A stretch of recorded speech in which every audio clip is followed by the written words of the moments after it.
Hey guys, tonight we're standing in the chilling mist clinging to the base of a colossal stone castle. The air smells faintly of damp earth and wood smoke, a mix that whispers tales of sieges and survival. You feel the weight of the archers peering down from the battlements, their eyes sharp and assessing.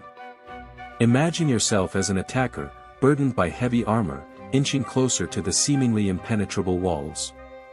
You probably won't survive this, let's be honest. So, before you get comfortable, take a moment to like the video and subscribe, but only if you genuinely enjoy what I do here. If you do, tell me where you're watching from, and what time it is for you, I'd love to know. Now, dim the lights, maybe turn on a fan for that soft background hum, and let's ease into tonight's journey together. You trudge through a muddy field, the weight of your armor pressing down on your shoulders. You're part of a besieging army, and that imposing castle looming ahead is your target. But it's not just high walls you are facing tonight. Think of it less like a fortress and more like a multi-layered onion of pain. The first layer is, quite literally, the pain of crossing that open ground. Historians still argue whether siege warfare was more about attrition or brute force, but you quickly realize it's a hearty blend of both. You see them first, the abattis. A messy, tangled barrier of sharpened tree branches designed to slow your advance and, frankly, make you trip like an idiot. You stumble, cursing under your breath. Nice start. Someone helpfully, not, points out that these aren't always just left on the ground, sometimes they're partially buried, ready to spear the unwary. Imagine that leg wound festering for weeks. Beyond that is the moat, which may not be filled with water. Sometimes it's a dry ditch, but even that is bad news. It's deep and wide, and lined with stakes. You clamber down into the ditch, the air thick with the stench of, well, let's just say sanitation wasn't a medieval strong suit. You see what you think might be a dead rat. Or maybe it's your dinner. Hard to say, really. As you emerge from the ditch, soaked and smelling delightful, you face the outer walls. These walls are deliberately low, offering little cover. You're now in what's known as the killing zone, exposed to archers above. Arrows begin to rain down, each one a tiny harbinger of doom. You wonder, fleetingly, if your life insurance is up to date.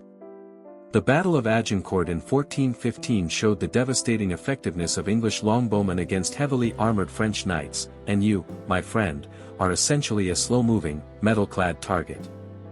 But even if you manage to survive the arrow barrage, you are not safe. The defenders have murder holes, small openings in the ceiling above the gate through which they can drop all sorts of nasty surprises. Boiling oil, quicklime, rocks, the list goes on. The oil, by the way, wasn't always boiling. Sometimes they just used regular oil, because, well, why waste perfectly good heating oil? Though admittedly, hot oil is more unpleasant and slightly more likely to make you scream, which is entertaining for the defenders. Now, you see the main gate. It looks solid enough, reinforced with iron bands. But you know that this is a choke point, heavily defended. Some castles even had postern gates, hidden side entrances that allowed defenders to launch surprise attacks from the rear. One such example is the secret postern gate at Conwy Castle in Wales, a favorite of escape artists and surprise party planners alike, well, maybe not party planners. Let's say, against all odds, you get past the gate. You're now in the Bailey, the inner courtyard. You might think you're safe, but oh, you would be so wrong. This is where the real fun begins. You are quickly funneled towards the keep, the strongest and most heavily defended part of the castle. However, this isn't always a straight shot. You might have to navigate a series of winding passages and narrow staircases, all designed to slow you down and expose you to more attacks. Historians still debate the tactical purpose of spiral staircases, clockwise for defenders, anti-clockwise for attackers. Or just plain awkward, but you're definitely not having fun in this staircase right now. Suddenly, you realize the floor isn't quite as solid as it seems. Pitfalls. Covered with flimsy planks and disguised with straw, these traps are designed to send unsuspecting attackers tumbling into hidden chambers. These chambers are typically filled with sharp objects, hungry animals, or, if the lord of the castle is feeling particularly creative, a mine.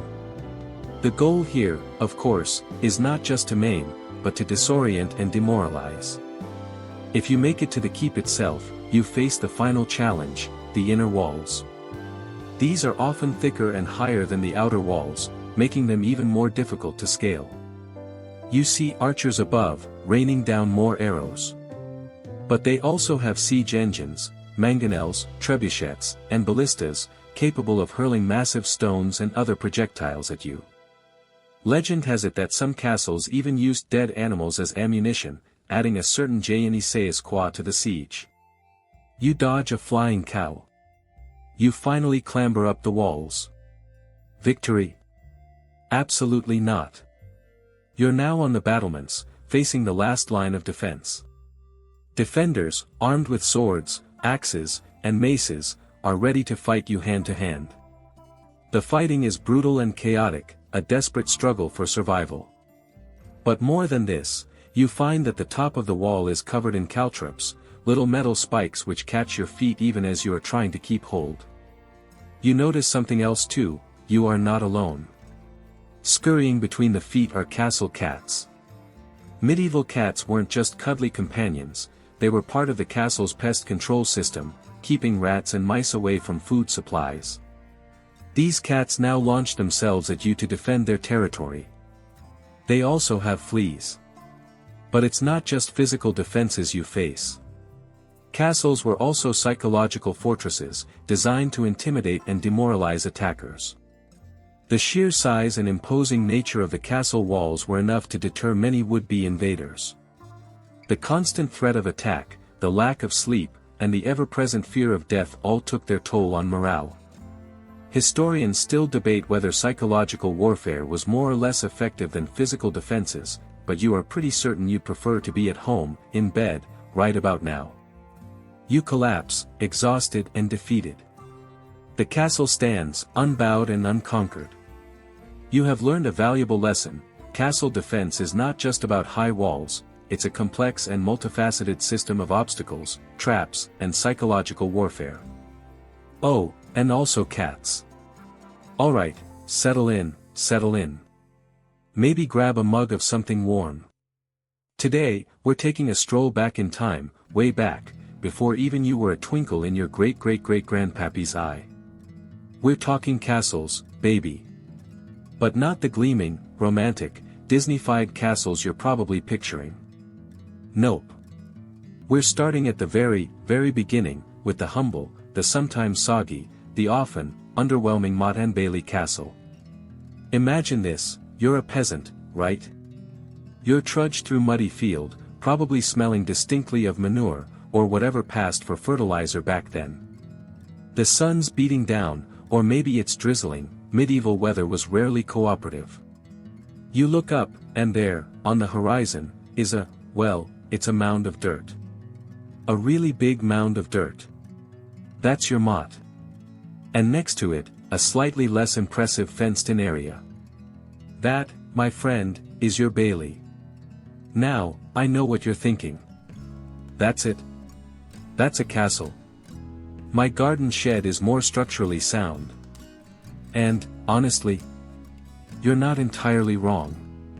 But before you start drafting a strongly worded letter to the king about shoddy workmanship, consider the context.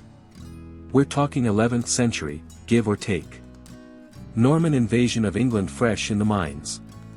Building materials were, shall we say, limited. Think wood, dirt, and a whole lot of elbow grease. Forget the fancy turrets and crenellations, this was survival architecture at its most basic.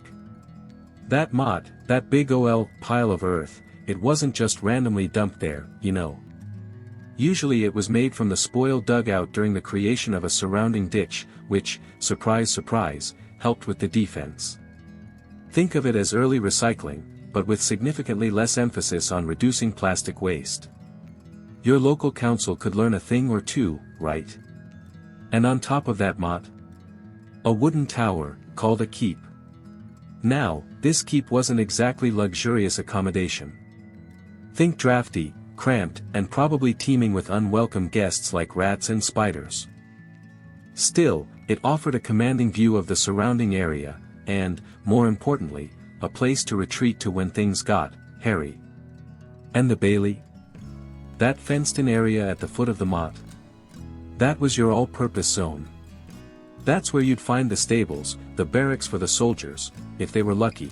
Some probably slept outside with the chickens, the workshops, and maybe even a chapel, because even hard-bitten medieval warriors needed a little spiritual guidance, or at least a good excuse to get out of the rain. It was basically the castle's equivalent of a suburban cul-de-sac, just with more livestock and fewer minivans. The whole point of the Motte Bailey was about control. Control of the land, control of the people, control of the access routes. William the Conqueror, that sly Norman dude, knew what he was doing. He and his cronies dotted the English countryside with these little fortifications, sending a clear message to the locals: we're here now, and we're not going anywhere. So maybe, just maybe, think twice before you start a rebellion. It was a pretty effective strategy, actually. Quick to build, relatively cheap, and strategically placed, they formed a network of Norman power that helped solidify their rule. You might be wondering about the effectiveness of these humble structures against a determined enemy. Well, they weren't exactly impenetrable fortresses. A good fire could do some serious damage to that wooden keep, and a sustained siege could eventually starve out the defenders. But they were a deterrent. A nuisance to attack. They bought time, and in the medieval world, time was everything. Plus, assaulting a Motte Bailey was no walk in the park. You had to cross that ditch, scale the Motte, which was often steeper than it looks, trust me, and then fight your way into the keep, all while being pelted with arrows, rocks, and whatever else the defenders could get their hands on. Think of it as a medieval version of Tough Mudder, but with significantly higher stakes and fewer energy bars. Historians still argue whether the primary purpose of Motte Baileys was military or social. Were they designed solely to repel invaders, or were they also intended to impress and intimidate the local population? It's a valid question. On the one hand, their defensive capabilities were undeniable. On the other hand, that imposing mound of earth, looming over the landscape, served as a constant reminder of Norman authority. Maybe it was a bit of both. A military base and a power statement all rolled into one muddy package. There's also the debate about the speed of construction. Some scholars believe that Motte Baileys could be erected in a matter of weeks, even days, using readily available materials and conscripted labor. Others argue that the process was more time-consuming, requiring skilled craftsmen and careful planning. The truth probably lies somewhere in between, depending on the size and complexity of the castle, and the resources available. But it's safe to say that they were far quicker to build than the stone castles that would eventually replace them. Now, here's a slightly quirky tidbit for you. While Motte Bailey castles are most commonly associated with the Norman period, they weren't actually invented by the Normans. The concept of building a fortified mound dates back much further, to various cultures around the world. The Normans simply perfected the art of the Motte Bailey, turning it into a key element of their military and political strategy. So, while they may not have been the original creators, they certainly left their mark on the landscape with these earthen fortifications. Another interesting point is the psychological impact these castles had on the local population. Imagine living in a small village, constantly under the watchful eye of the Lord and his soldiers. The castle, even a relatively humble Motte Bailey, would have been a constant reminder of your place in the social hierarchy. It was a symbol of power, authority, and control. And while it may have offered some protection from bandits and raiders, it also represented a loss of freedom and independence. It's a bit like living next to a really noisy neighbor who throws wild parties every weekend. Sure, they might keep the burglars away, but they're also driving you slowly insane. As time went on, the Motte Bailey began to evolve. Wooden structures were gradually replaced with stone, offering greater protection and durability. The Motte itself might be faced with stone, further strengthening its defenses. The Bailey became more complex, with additional walls, towers, and gatehouses. The simple Motte Bailey castle, that humble mound of earth and wood, paved the way for the grand stone fortresses that would come to dominate the medieval landscape. So, next time you see a ruined castle, take a moment to think about its origins. Remember the Motte Bailey, the unsung hero of medieval defense. It may not have been the most glamorous of castles, but it was effective, adaptable, and played a crucial role in shaping the history of Europe. Plus, it was probably a great place to build a really epic mud slide.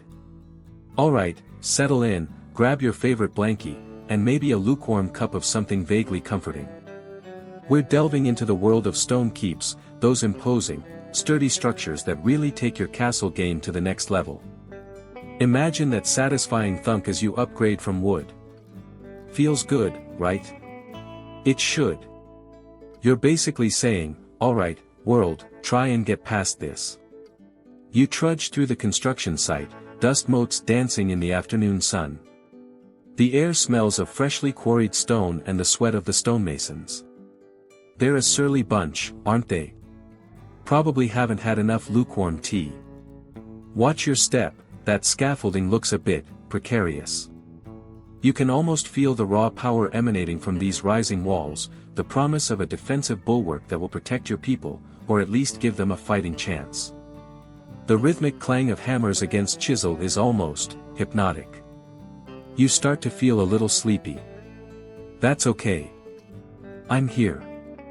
We'll get through this together. Think of the wooden keeps you've been using up till now. They're fine. Adequate. Like that beige wallpaper your aunt has in her spare bedroom. They keep the rain out, sort of, and maybe deter the occasional rabid squirrel.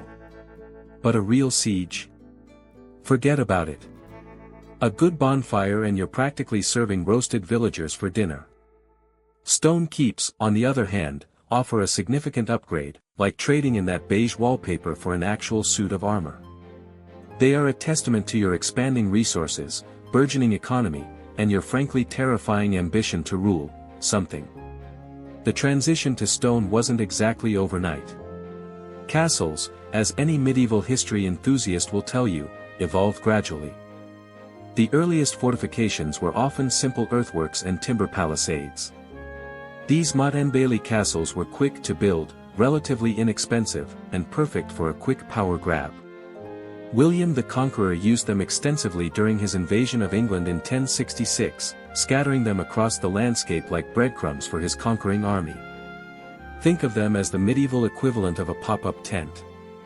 Good for a weekend, but not exactly weatherproof. But timber had its limitations. It was susceptible to fire, rot, and termites, the bane of any self-respecting medieval carpenter. Plus, a determined enemy with a good axe could make pretty short work of a wooden palisade. So, the move to stone was inevitable, a natural progression towards greater security and durability. It was like going from a bicycle to a tank. Sure, the tank guzzles gas, but it also, crushes things. Historians still argue whether the shift to stone was primarily driven by military necessity or by a desire for prestige. Was it about creating truly impregnable fortresses, or about flexing your wealth and power by building something truly impressive? Probably a bit of both, honestly. After all, nothing says, "I'm in charge," quite like a massive stone tower looming over the countryside. It's the medieval equivalent of buying a really, really big yacht. The earliest stone keeps were often simple, rectangular structures, like the White Tower at the Tower of London. These were solid, functional, and undeniably intimidating. But as castle design evolved, so did the keeps. They became more complex, incorporating multiple layers of defense, elaborate gatehouses, and cleverly designed murder holes, because apparently just killing people wasn't enough, you had to make it theatrical. Now, about those murder holes. What a delightful invention, right? You're standing up there, nice and safe, while unsuspecting invaders try to batter down your gate. And then, splash, a bucket of boiling oil, hot sand, or even just plain old rocks rains down on their heads. It's like a medieval water park, except instead of getting wet, you get hurt. A lot. Some castles even had dedicated murder hole attendants whose sole job was to keep the supplies flowing. Talk about a niche career. Imagine putting that on your LinkedIn profile. Quirky or fringe tidbit time. Did you know that some historians believe that certain castles had secret passages and hidden rooms designed specifically for the lord to escape in case of a siege? These escape routes were often incredibly elaborate, leading through underground tunnels, behind false walls, or even through, wait for it, toilets. Yes, apparently, the ultimate indignity for an invading army was to have their quarry sneak away through the latrine. Talk about adding insult to injury. Although, I can't imagine the smell was exactly pleasant. Still, desperate times, desperate measures. Back to the upgrades. As you level up your keep to stone, you'll notice a few key advantages.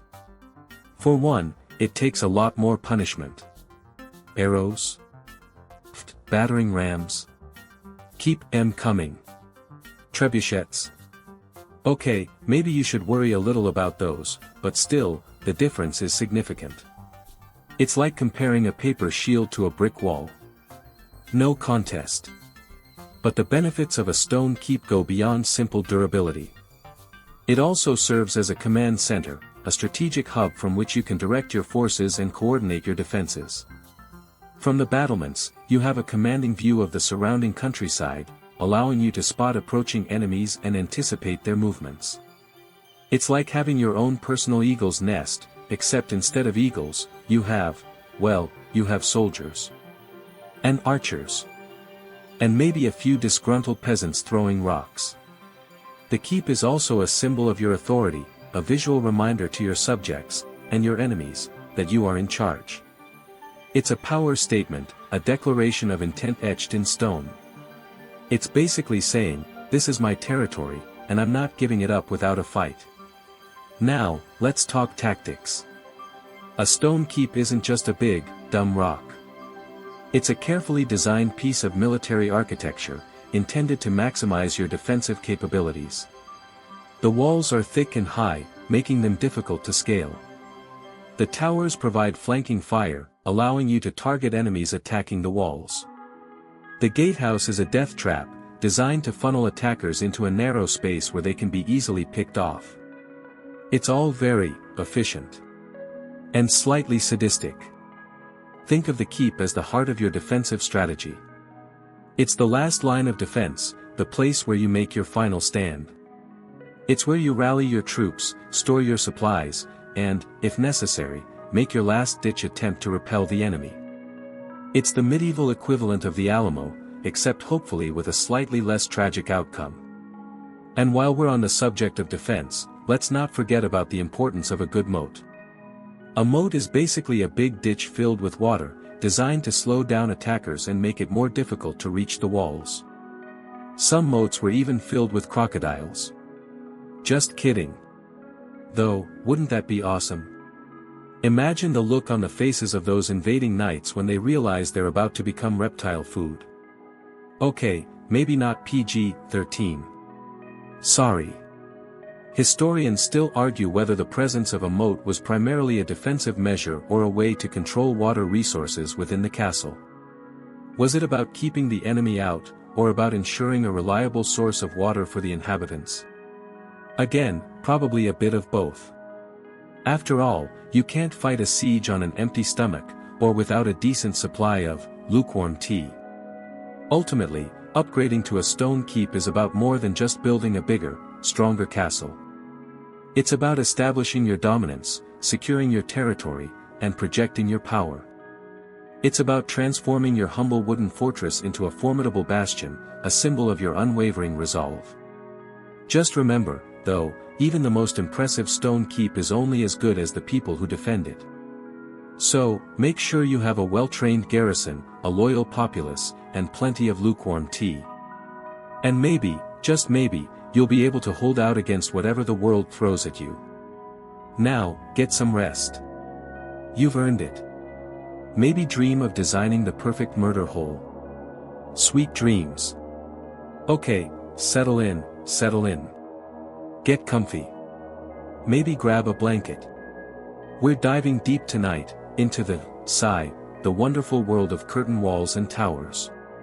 Yes, I know, it sounds thrilling, doesn't it? Like a particularly boring superhero duo. But trust me, there's more to this than meets the eye.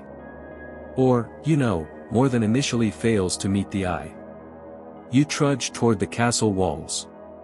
You can practically feel the weight of history pressing down on you, the echoes of battles fought and won, mostly fought and lost if we're being honest with ourselves. You imagine yourself as a medieval archer, muscles aching from drawing back a heavy bow, desperately trying to pick off invaders as they swarm the walls. Except, instead of a bow, you're armed with, a lukewarm latte and a profound sense of existential dread. Same difference, really. The curtain wall, in its essence, is deceptively simple, a long, continuous wall connecting the towers of a castle or fortress. Think of it as the humble backbone of the defensive system, providing a physical barrier and a platform for defenders. It's not as flashy as a gatehouse or as imposing as a keep, but it's absolutely essential. Without a curtain wall, those fancy towers are just lonely, vulnerable obelisks. Like me at a party. You run your hand along the rough, weathered stones. Each stone a testament to backbreaking labor, sweat, and probably a lot of grumbling from the stonemasons. Can you imagine being that guy?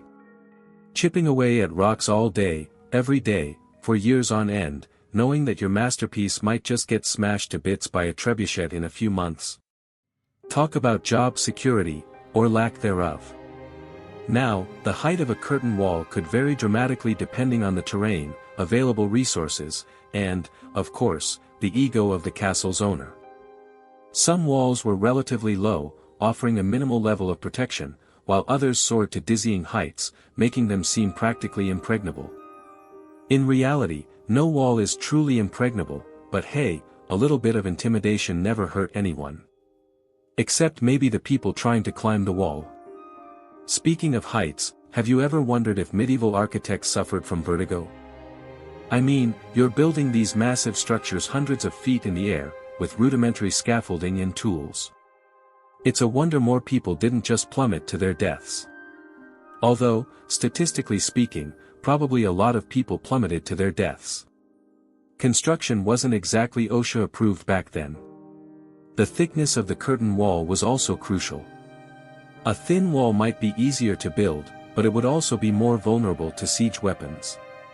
A thick wall, on the other hand, could withstand a battering ram or a barrage of stones for a longer period, giving the defenders more time to react. It's all about finding the right balance between practicality and defense.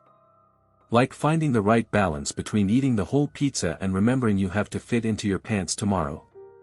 Historians still argue whether the placement of the curtain wall was solely based on defensive considerations or if aesthetic factors also played a role. I mean, sure, you want a wall that's strategically positioned to repel invaders, but you also want a wall that looks good, right? Imagine inviting royalty over for a feast, only to have them comment on your tragically bland curtain wall. The shame. And now we get to the towers. Ah, the towers. The spice of the castle's defensive life. These weren't just pretty architectural features, they were strategically positioned strongholds that provided flanking fire and observation points. Imagine them as the eyes and the fists of the castle, constantly scanning the horizon for threats and ready to unleash a storm of arrows and boiling oil upon any unfortunate souls who dared to approach. You gaze up at the imposing tower looming above you. Its stone walls rise towards the sky, a silent sentinel guarding the castle. You can almost hear the echoes of the sentries who once stood watch from its battlements, their eyes peeled for any sign of danger. Or maybe you just hear the wind whistling through the cracks in the stones. It's hard to tell after a while. Towers came in all shapes and sizes, from simple square structures to more elaborate round or polygonal designs. Round towers, in particular, were favored because they offered better all-around visibility and were less vulnerable to being undermined by siege engineers. After all, who needs corners when you're trying to defend yourself from hordes of angry, axe-wielding invaders? Inside the tower, You imagine yourself climbing the winding staircase, each step worn smooth by centuries of use. The air is damp and musty, and the only light comes from narrow arrow slits that offer tantalizing glimpses of the surrounding countryside. You reach the top of the tower, breathless and slightly dizzy, and you're greeted by a panoramic view of the castle grounds and the distant landscape. It's actually kind of nice, if you ignore the potential for imminent death. Now, here's a quirky tidbit for you. Some towers had secret passages and hidden chambers, used for everything from storing supplies to launching surprise attacks. Imagine being a medieval spy, sneaking through these hidden passageways, gathering intelligence, and generally causing mayhem. It's like a medieval version of James Bond, only with more chainmail and less martinis. The placement of towers along the curtain wall was also carefully planned. They were typically positioned at strategic intervals, allowing defenders to cover every section of the wall with their fire. This created a kill zone where any attacker who attempted to scale the wall would be exposed to a deadly crossfire. It's a bit like a medieval version of a really, really unpleasant game of paintball. Mainstream historical fact alert: the Tower of London, a famous example of a castle with prominent towers and curtain walls, served as a royal residence, a prison, an armory, and even a zoo at various points in its history. So, multitasking at its finest. I wonder if the prisoners ever complained about the lions roaring all night. Talk about a lack of ambience.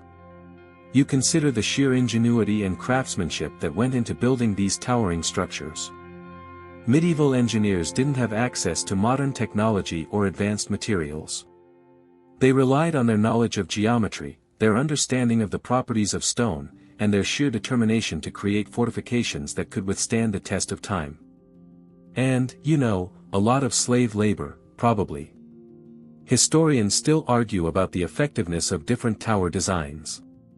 Some believe that square towers were perfectly adequate for defense, while others argue that round towers offered a significant advantage. Ultimately, the best design probably depended on the specific circumstances and the resources available. It's a bit like arguing over which pizza topping is the best. There's no right answer, but everyone has an opinion. As you stand there, contemplating the curtain walls and towers, you realize that they're more than just piles of stones. They're tangible reminders of a bygone era, a time of knights and castles, sieges and battles. They're silent witnesses to the ebb and flow of history, and they continue to inspire awe and wonder in those who take the time to appreciate them. And, maybe they are just kinda piles of stones, but cool piles of stones. And hey, at least they're not Legos. Stepping on those is a real medieval torture device. You yawn. Building castles is exhausting just thinking about it. Good night. Alright, settle in. Let's get cozy because you're about to trudge, metaphorically of course, through some very serious stone. We're talking gatehouses. Those intimidating entrances to castles that were designed to do one thing, and do it well, absolutely ruin someone's day. You approach the looming structure, the cool, damp air immediately hitting you like a medieval bouncer. You crane your neck, trying to take in the sheer scale of the thing. The gray stone, often weathered and stained by centuries of rain and siege, seems to absorb all the light around it.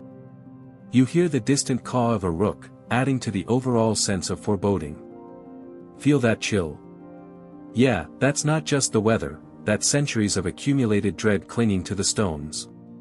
You notice the layers of defense immediately. The outer barbican, if there is one, creates a killing field.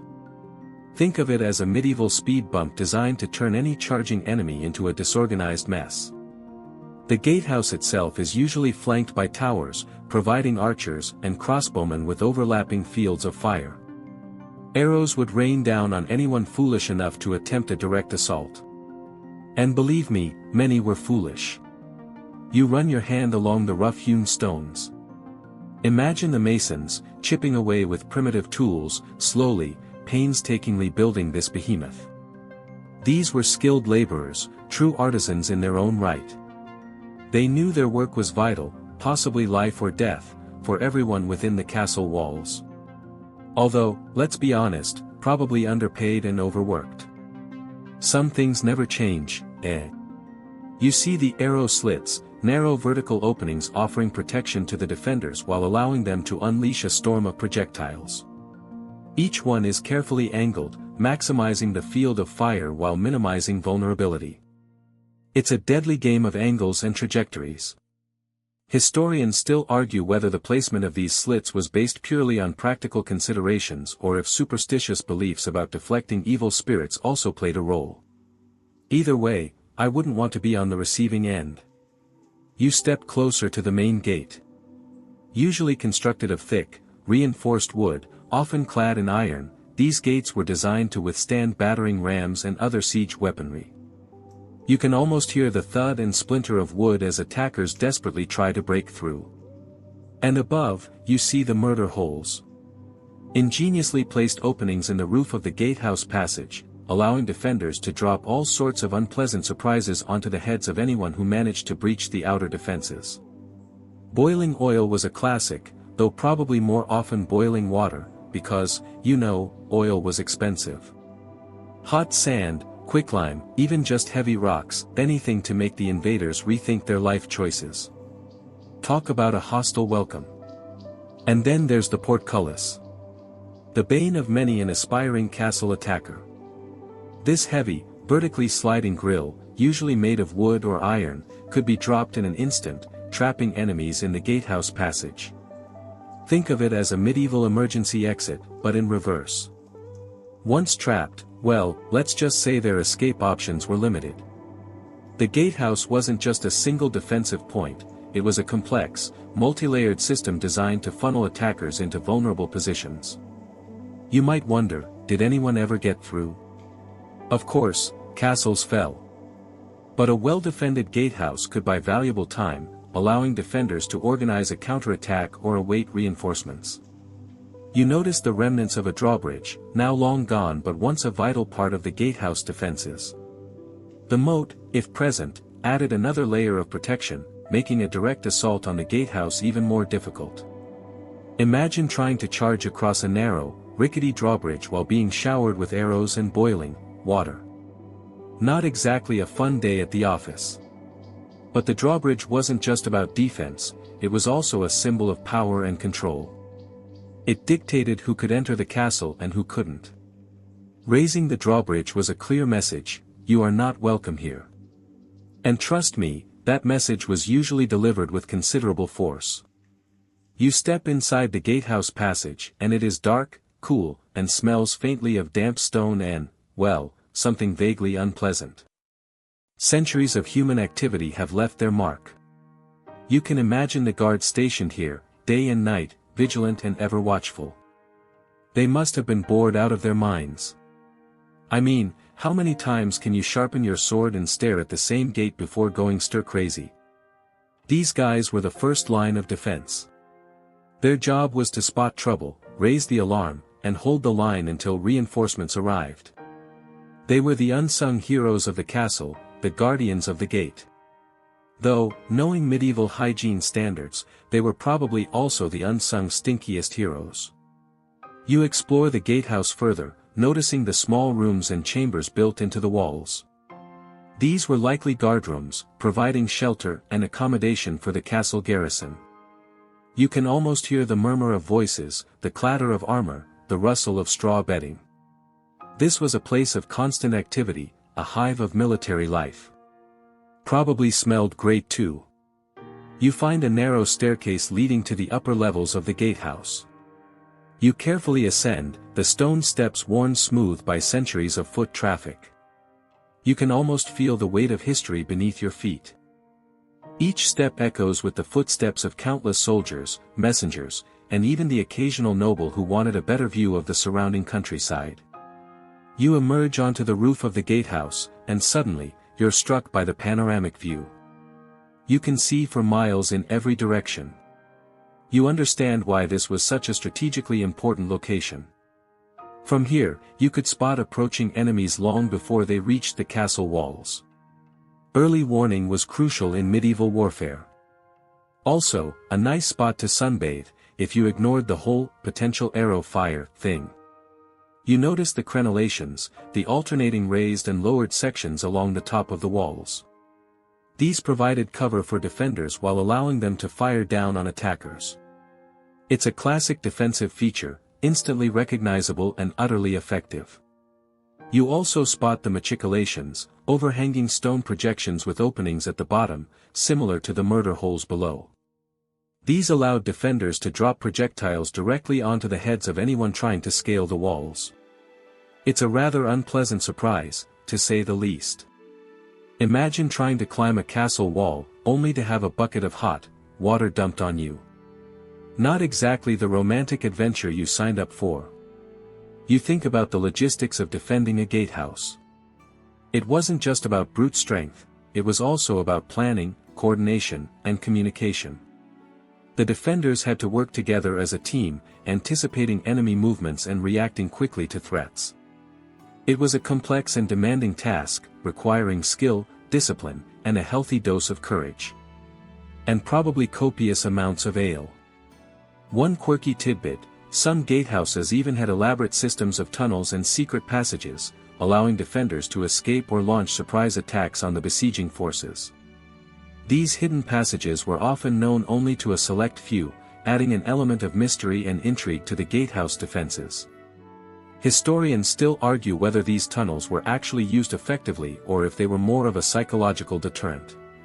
Either way, they add to the overall mystique of the castle. You also consider the psychological impact of the gatehouse. It wasn't just a physical barrier, it was also a symbol of power and authority. It was designed to intimidate potential enemies and project an image of strength and impregnability. The sheer size and scale of the structure were enough to deter many from even attempting an assault. It was a statement: we are strong, we are well defended, and you will not pass. You begin your descent, careful on the worn steps. As you leave the gatehouse, you glance back one last time.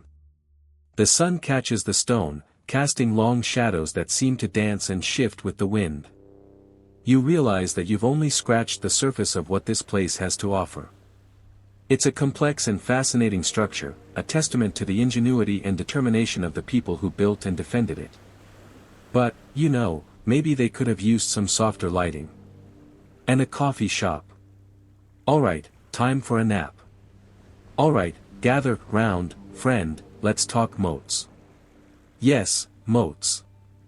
Those big, wet, ditch things around castles. You might think, oh, moats, how quaint. Like a little architectural accessory, a medieval jacuzzi. But trust me, they were anything but relaxing, especially if you were on the wrong side of one. Imagine you're a besieging soldier, weighed down by armor that probably smells like damp sheep, trudging across a muddy field. The castle looms before you, imposing and, frankly, quite rude. Between you and that presumed glory, or maybe just a decent meal, stretches a wide expanse of water. Cold, probably stagnant, and definitely not inviting. You take a deep breath, steel your nerves, and, immediately sink ankle-deep in muck. The moat hasn't even started yet. That's the psychological impact right there. A moat isn't just a water hazard, it's a statement. It screams, you are not welcome. Please proceed at your own risk, and also, good luck with all that mud. Before you even face arrows or boiling oil, you're already demoralized. It's like showing up to a party in last year's outfit, you just feel off. Now, the practicalities. You might think, water, simple enough. But there was a lot more to it than just digging a big hole and letting it fill with rainwater. We're talking serious engineering. See, moats needed to be deep enough to be an obstacle, chest high at least, and ideally deeper, so ladders couldn't just be leaned against the walls from the bottom. They also needed to be wide enough to prevent easy bridging or swimming across. Think Olympic-sized swimming pool, but with more medieval grime. The water source itself was crucial. Some moats were fed by natural springs or rivers, providing a constant supply and preventing stagnation. Others, less fortunate, relied on rainwater and needed regular cleaning, a task I imagine was wildly popular among the castle staff.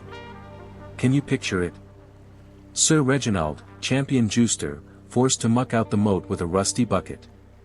The indignity. Historians still argue whether the frequency of moat cleaning was a factor in medieval peasant uprisings. I mean, I wouldn't rule it out.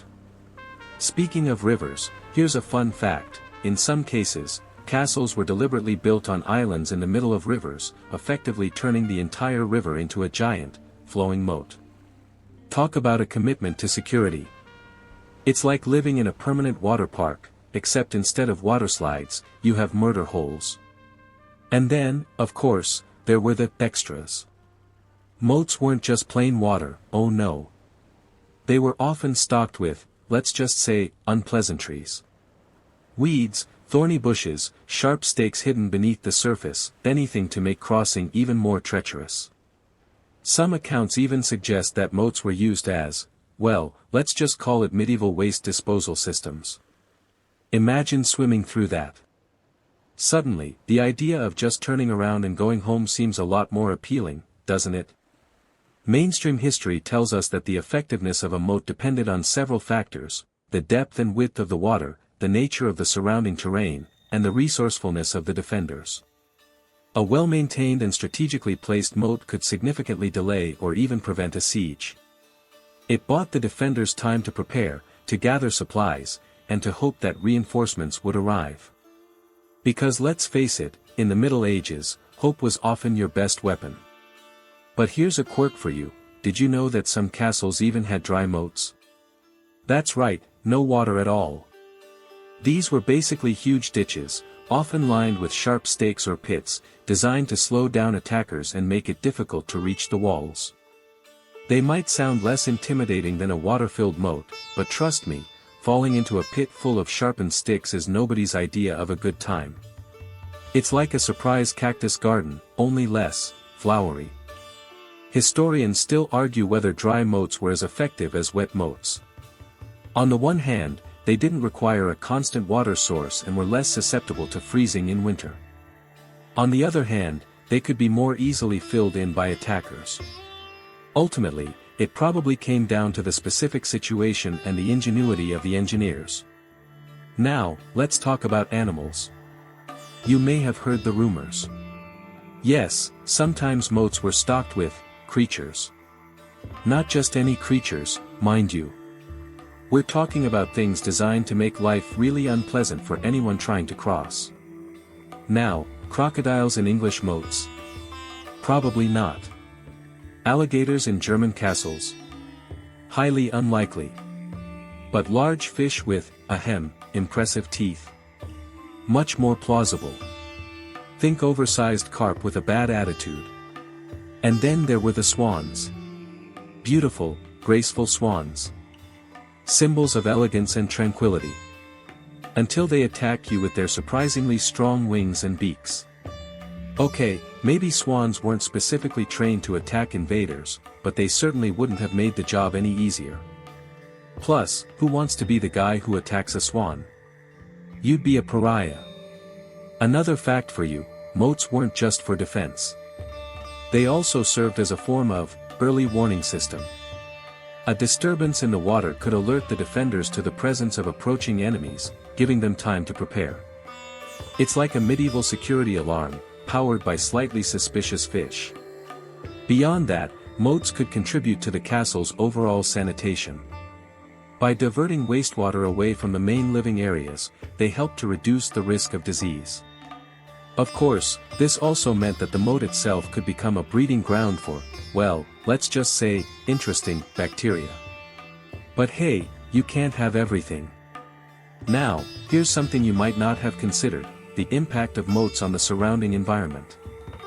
The construction of a moat could significantly alter the local landscape, affecting drainage patterns and impacting wildlife habitats. It's an early example of how human engineering can have unintended consequences for the natural world. The most common mainstream historical information you'll find is that by the late Middle Ages, with the development of siege artillery like cannons, the effectiveness of moats began to decline. A well-placed cannonball could breach a castle wall, rendering the moat largely irrelevant. But moats didn't disappear entirely. They continued to be used in some fortifications well into the early modern period, albeit often in conjunction with other defenses. You know, a bit like using both a belt and suspenders, just to be sure.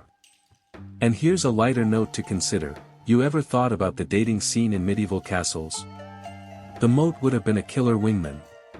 Hey, want to take a romantic stroll around the moat? You can watch me throw rocks at the stagnant water. I'm sure it was very effective. Historians still argue about the precise role of moats in determining the outcome of specific sieges.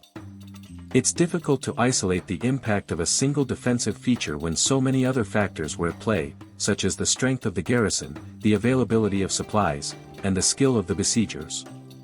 But one thing is certain: moats were a significant obstacle, both physically and psychologically, and they played a crucial role in shaping the landscape of medieval warfare. It's not often that a big ditch filled with water can influence the course of history, but moats did just that. So, the next time you see a picture of a castle with a moat, don't just think, "Oh, how pretty." Think about the mud, the smells, the potential for unpleasant surprises lurking beneath the surface.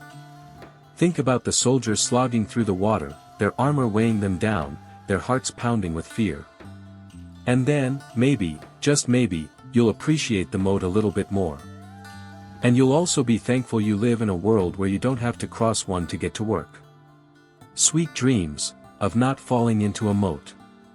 Alright, welcome back, friend. Settle in, let your shoulders relax, and maybe grab a lukewarm beverage. Today, we're going to venture into the slightly less inviting parts of the castle. We're talking about the places where the architecture actively wants to harm you. Cozy, right? You trudge along the ramparts, the wind picking up, and the stone feels cold beneath your worn boots. You squint, trying to make out details in the fading light. Up ahead, you see it, a section of the wall that seems to jut out. That, my friend, is a matriculation. Think of it as the medieval equivalent of a really, really inconvenient porch overhang. Except instead of catching rain, it's designed to catch, well, you. You pause, cautiously peering up at it. You notice the evenly spaced openings in the floor of the projection, hovering like a sinister eyebrow over the castle wall. These are murder holes. Delightful name, isn't it? Honestly, the medievals had a real flair for the dramatic. Murder hole. It's got a ring to it, doesn't it? Like a rejected title for a Scandinavian crime novel. Now, imagine you're a poor, unfortunate soul attempting to scale this very wall. You've spent hours navigating the outer bailey, dodging arrows, hopefully, and now you think you're finally home free, about to grab onto the relative safety of the upper walls. Wrong. Suddenly, from those neat little holes above, comes, well, anything. Boiling oil is the classic, of course. Nasty stuff. Remember, frying was dangerous. But it was also expensive. Heating up that much oil took time and resources. More likely, you'd be getting a face full of rocks, sand, quicklime, or even just, really, really dirty water.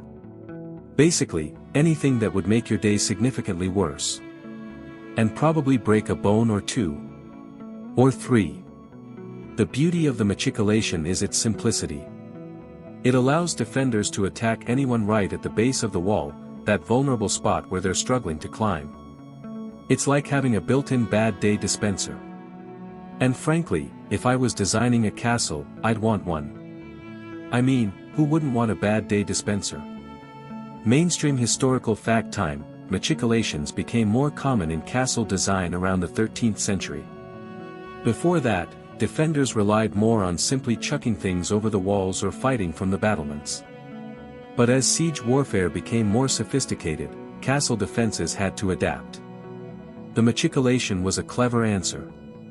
Quirky tidbit, some castles even had fake matriculations. Basically, they looked like the real deal from below, but didn't actually have any openings or structural support. They were purely psychological, designed to deter attackers who might not want to risk being doused in, well, you know. Kind of like those fake security cameras they sell at the hardware store. Except potentially more effective. Although, I mean, a determined besieger might just try to climb and find out, but you know what, I'm not a besieger, and you aren't either. Historians still argue whether the psychological impact of machicolations was as significant as their physical deterrent. Did they actually scare attackers off, or did they just make them slightly more cautious? We may never know for sure. But I'm betting that facing one of those things probably wasn't exactly a morale booster. You move on, walking along the wall, and soon find yourself at another section with murder holes. This time, they're not part of a projecting machicolation. Instead, they're integrated directly into the wall itself, above doorways and gateways. These are, perhaps, even more insidious. Imagine you've managed to breach the outer gate. You're feeling pretty good about yourself, adrenaline pumping, sword drawn.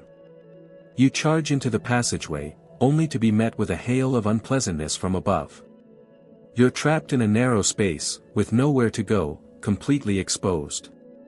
It's the perfect killing zone. A medieval version of a very, very bad surprise party. These integrated murder holes were often positioned above the main gate, the most likely point of attack. They were a crucial element of castle defense, and a constant threat to anyone trying to storm the castle. You really would have to keep your wits about you. I mean, you should anyway, but you know. Let's delve into a bit of mainstream history. Castles themselves began as simple wooden structures, often built on moats, artificial mounds of earth, for added height. Over time, they evolved into the massive stone fortresses we often picture today, with complex systems of walls, towers, and, of course, murder holes. The evolution of the castle reflects the changing nature of warfare, and the constant need for better defenses. It's like the arms race, but with stone. Speaking of arms, here's a somewhat quirky fact: sometimes, defenders would even drop beehives through murder holes. Talk about a stinging defeat. Imagine trying to fight your way into a castle while being swarmed by angry bees. I would simply turn around and find another profession at that point. I mean, really.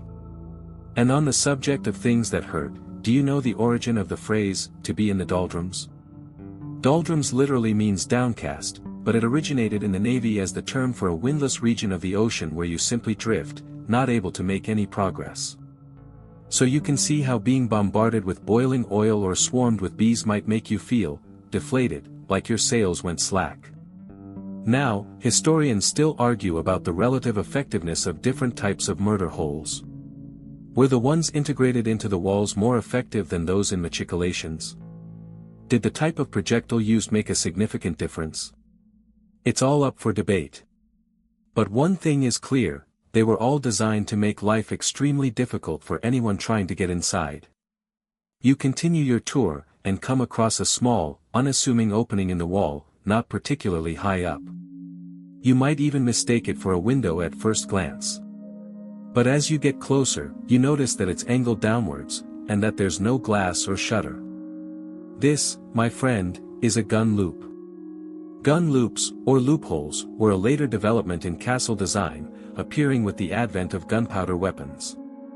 They allowed defenders to fire arrows or, later, guns, at attackers while remaining relatively protected. Think of it as a medieval sniper's nest.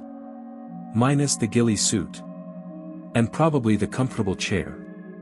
The beauty of the gun loop is its narrowness. It provides a limited field of fire, but it also makes it very difficult for attackers to return fire.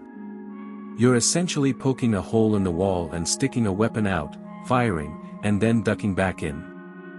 It's a simple, but effective, tactic. Mainstream historical fact for you: gunpowder weapons began to appear in Europe in the 14th century, and quickly revolutionized warfare. Castles had to adapt to this new threat, and gun loops became an increasingly common feature. Quirky tidbit: some gun loops were designed with multiple slots, allowing defenders to fire in different directions. These were sometimes called cruciform loops, because they were shaped like a cross. kind of a nice touch of piety amidst all the carnage. And on the subject of cruciform, did you know that the modern zipper was originally called a class blocker? I'd prefer class blocker as the name, if you want my opinion. Historians still argue about how quickly castles adapted to the threat of gunpowder weapons. Some argue that castles quickly became obsolete, while others argue that they remained viable defensive structures for centuries, albeit with significant modifications. The truth, as always, probably lies somewhere in between. You stand there for a moment, gazing out through the gun loop, imagining yourself as a medieval defender, waiting for the enemy to approach. You grip your imaginary weapon tightly, your heart pounding. You're ready to defend your home, your family, your lukewarm beverage. It's a heavy responsibility. And with that, my friend, I think it's time to bring our tour to a close. Hopefully, you've enjoyed your little stroll through the more defensive aspects of castle architecture. Remember, next time you see a building with funny holes in the walls, take a moment to appreciate the ingenuity and the inherent nastiness of the people who designed them. So, thanks for joining me. I'm ready to fade into the pillow. Now, for you, good night and pleasant dreams. Okay, let's dim the lights a bit, settle in, and let's whisper our way through some medieval fortifications.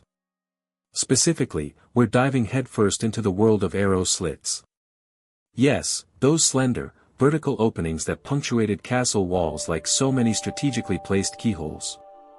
Close your eyes, imagine the cool, damp stone, the scent of old mortar, and the faint, almost imperceptible draft whistling through, you guessed it, an arrow slit.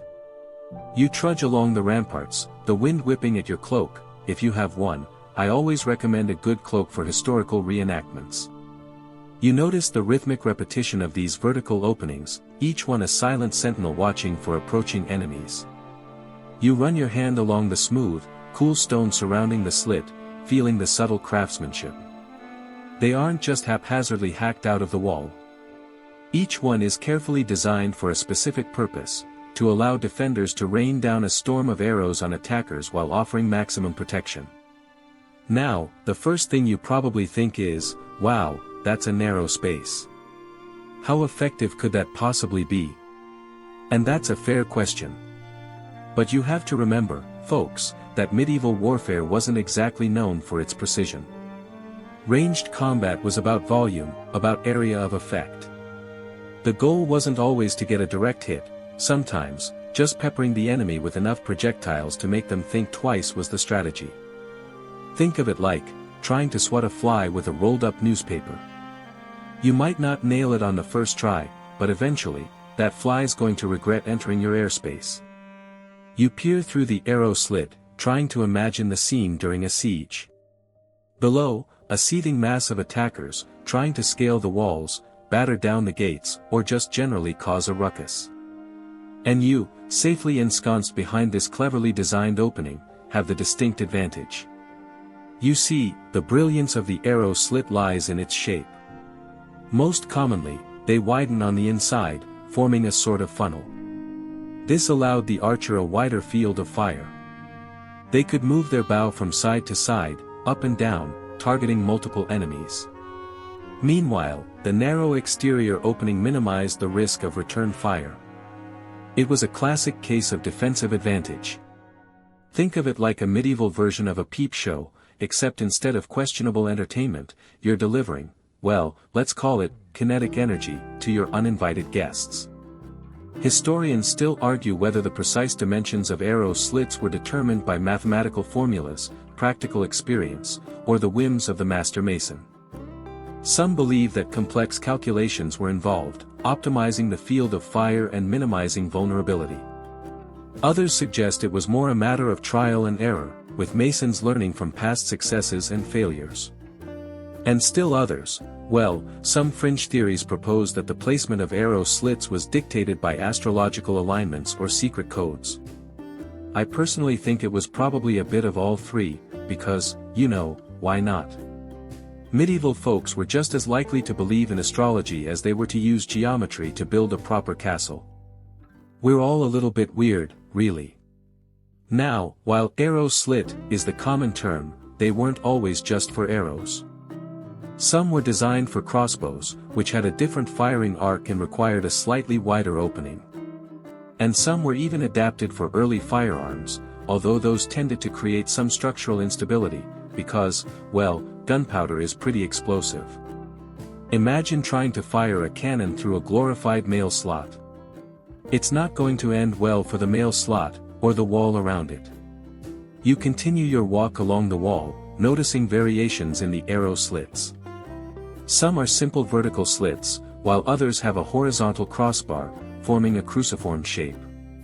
These were thought to be particularly effective because they allowed the defender to aim both horizontally and vertically, maximizing their coverage. Plus, some historians suggest the cross shape held a psychological impact on attackers, a sort of religious intimidation tactic baked right into the castle walls. It's like saying, not only are we going to shoot you with arrows, but we're also doing it in the name of the Lord. A bit much, maybe. And speaking of variety, you might occasionally stumble across arrow slits with small, circular openings at the bottom. These were called murder holes or machicolations. Okay, that's not entirely accurate. Murder holes were generally openings in the floor or roof, used to drop rocks, hot oil, or other unpleasant surprises on unsuspecting attackers. But the principle is the same: give your enemies an unwelcome surprise. The circular openings in arrow slits allowed defenders to shoot downward at anyone trying to hug the base of the wall. Because who doesn't love a good surprise attack from above? Nobody, that's who. Did you know that Edward I, the English king who built a massive ring of castles in Wales, was a huge fan of arrow slits? In fact, his castles incorporated some of the most advanced defensive features of the time, including sophisticated arrow slit designs. He even brought in master masons from across Europe to ensure that his fortifications were top-notch. He basically cornered the market on arrow slit technology. He must have really hated the Welsh. But here's a quirky little fact: some castles even had arrow slits that were angled downward.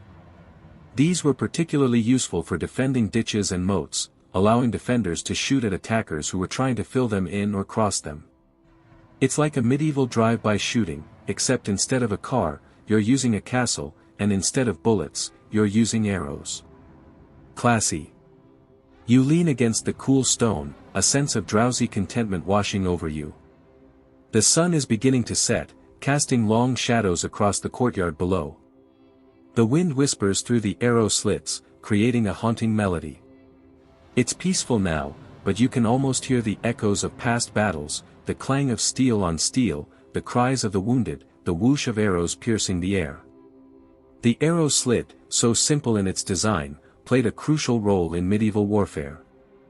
It was a testament to human ingenuity, a clever adaptation to the challenges of siege warfare. A reminder that sometimes, the best defense really is a good offense, delivered through a tiny slit in the wall. And that, my friends, is the surprisingly fascinating story of the arrow slit. Sweet dreams, or, pleasant thoughts about medieval fortifications. Alright, wanderer, let's keep going then, shall we? The sun's starting to dip a bit, painting the sky in those ridiculously picturesque shades of orange and purple, the kind that make you question whether you accidentally wandered into a Bob Ross painting. But enough admiring the scenery, we have serious castle business to attend to. So cinch up your imaginary hiking boots and let's delve into the world of barbicans and outworks, the unsung heroes of castle defense. Now, imagine you're back in the day, not some 21st century tourist with a selfie stick and a thirst for medieval architecture. You're a would-be attacker. You've managed to cross the moat, scale the outer walls, not an easy feat, I might add. You're feeling pretty good about yourself, right? Wrong. Because just when you think you're about to breach the inner bailey, bam, a barbican rears its intimidating head. A barbican, in its simplest form, is a fortified gatehouse. It's typically located outside the main castle walls, acting as an extra layer of defense for the main gate. Think of it as the castle's burly bouncer, meticulously checking IDs and turning away anyone who looks even remotely suspicious, or carries a battering ram. These structures came into vogue around the 13th century, as siege warfare became increasingly sophisticated. Castles needed more than just high walls, they needed clever ways to funnel and frustrate attackers. You trudge towards this barbican, your armor clanking in a way that is definitely not conducive to stealth. You can practically feel the eyes of the defenders on you, peering from arrow slits and machicolations, those lovely little murder holes that we talked about before. As you approach the gate, you realize it's not a straight shot through. Oh no! It's a winding, twisting passage designed to slow you down, expose you to flanking fire, and generally make you regret your life choices.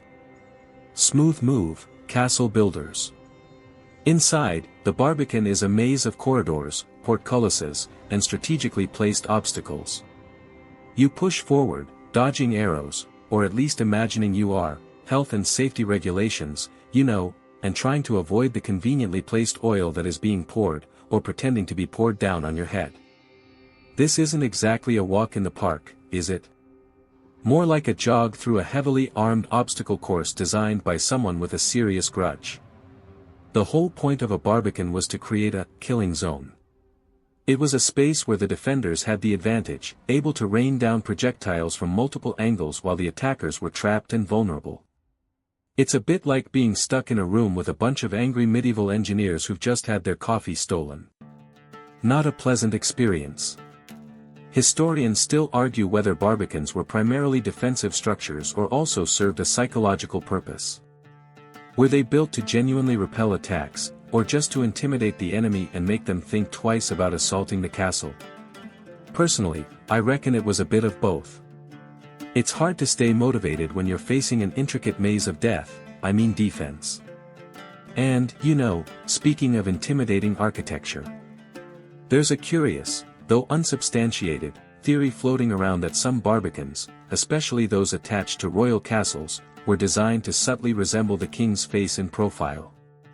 Apparently, if you squint just right, and perhaps have had a few too many tankards of ale, you could see the ruler's likeness incorporated into the structure's design. Now that's what I call a power move. Imagine getting besieged by a king who is quite literally built into the castle. But let's not get too distracted by architectural facial recognition. Barbicans are just one piece of the puzzle when it comes to castle outworks. Outworks, in general, were any fortifications that extended beyond the main castle walls. They were designed to control the surrounding terrain, delay the enemy, and provide early warning of any approaching threats. So, in essence, they were the castle's extended family, each with their unique role to play in keeping the inner sanctum safe. One common type of outwork was the chemise. This was a low wall built around the base of the main castle walls, designed to protect them from undermining. Undermining, for those who don't know, was the delightful practice of digging tunnels under the walls and collapsing them. Think of it as medieval termite control, but with much more dramatic results. Another important outwork was the covered way. This was a trench dug outside the main walls, often lined with a parapet, that allowed defenders to move freely between different parts of the castle without being exposed to enemy fire. It was basically a medieval version of a pedestrian underpass, albeit one filled with mud, questionable smells, and the occasional lurking archer. Then you have the glacis. This was a long, sloping bank of earth built in front of the castle walls. Its purpose was to deny the enemy any cover as they approached, forcing them to cross open ground while being subjected to a hail of arrows and other projectiles. It also made it harder to bring siege engines close to the walls, as the slope would often prevent them from getting into a good firing position. Glacis, in essence, was the castle's way of saying, "Come at me, bro," but with significantly more planning and significantly fewer fistfights. And of course, we can't forget the humble ditch. Ditches, or moats, were often dug around the castle to provide an extra obstacle to attackers. They could be dry, or filled with water, or even stocked with crocodiles, though that last one is more of a movie trope than a historical reality. Now, here's a quirky fact for you: some castles, particularly in Eastern Europe, incorporated hidden underground passages that led outside the castle walls. These were used for a variety of purposes, from resupplying the castle during a siege to launching surprise attacks on the enemy. Imagine being a medieval besieger, thinking you've got the castle completely surrounded, only to have a bunch of heavily armed knights emerge from a secret tunnel behind you. Talk about a strategic upset. The effectiveness of these outworks depended, of course, on a number of factors, including the terrain, the resources available, and the skill of the defenders. A well-designed and well-maintained outwork could significantly enhance the castle's defensive capabilities, turning a potential weakness into a formidable strength. And a poorly maintained outwork? Well, that was just an invitation for the enemy to get creative. It's a little bit like that gap in your fence at home. You might think that it's fine, but that is the exact spot your neighbor's dog uses to get into your yard. But let's not forget the human element. All the barbicans and outworks in the world wouldn't matter if the defenders weren't up to the task. A well-trained garrison, armed with the right weapons and motivated to fight, was essential for holding a castle against a determined enemy. And sometimes, all it took was one brave defender, willing to take a risk, to turn the tide of battle. Like that one archer who took down a king, or the woman who distracted a siege for a day with a white dress. It's wild. The use of outworks also reveals something interesting about medieval warfare. It was a constant arms race. As attackers developed new ways to breach castle walls, defenders responded by developing new ways to protect them. It was a never-ending cycle of innovation and adaptation, driven by the ever-present threat of violence. And let's be honest, that's a lot like modern-day life, isn't it? You might be wondering, though, did all castles have these elaborate outworks? And the answer, of course, is no. Not every castle had the resources or the need to build extensive fortifications beyond its main walls. Smaller castles, or those located in less vulnerable areas, often relied on their natural defenses, such as a hilltop location or a dense forest, to deter attackers. Ultimately, the barbicans and outworks we've been exploring represent a sophisticated understanding of military strategy and engineering. They were designed to maximize the castle's defensive capabilities, turning it into a formidable obstacle for any would-be conqueror. They remind us that medieval warfare was not just about brute force, it was also about cunning, innovation, and a healthy dose of paranoia. And who knows, maybe by understanding how these outworks functioned, we can gain a better appreciation for the ingenuity and resourcefulness of the people who built them. You stretch and glance at the sky. Looks like it's getting late, my friend. The stars are starting to peek out, twinkling like medieval surveillance drones keeping watch over the landscape. That was a lot to take in, wasn't it? So many walls, ditches, and strategically placed murder holes. You sigh and rub your eyes. We should find a good spot to rest now. Time to lay down your weary head and let the echoes of clashing steel and siege engines fade into the quiet night. Maybe, just maybe, you will dream of being a lord or lady of one of these castles. Or maybe, you will be the one trying to besiege it, and getting lost in a maze of corridors. Anyway, that's all from me for tonight, sweet dreams. Right then. Settle in, friend. Let your shoulders drop, maybe loosen that belt buckle a notch. You've earned it. You've trudged through the Outer Bailey, probably had a run-in with some particularly aggressive pigeons, maybe even narrowly avoided stepping in something unpleasant. But you've made it. You stand now before the inner ward. Ah, yes, the inner ward. Deep breath. We're talking about the heart of this place, the last line of defense, the place where things got real.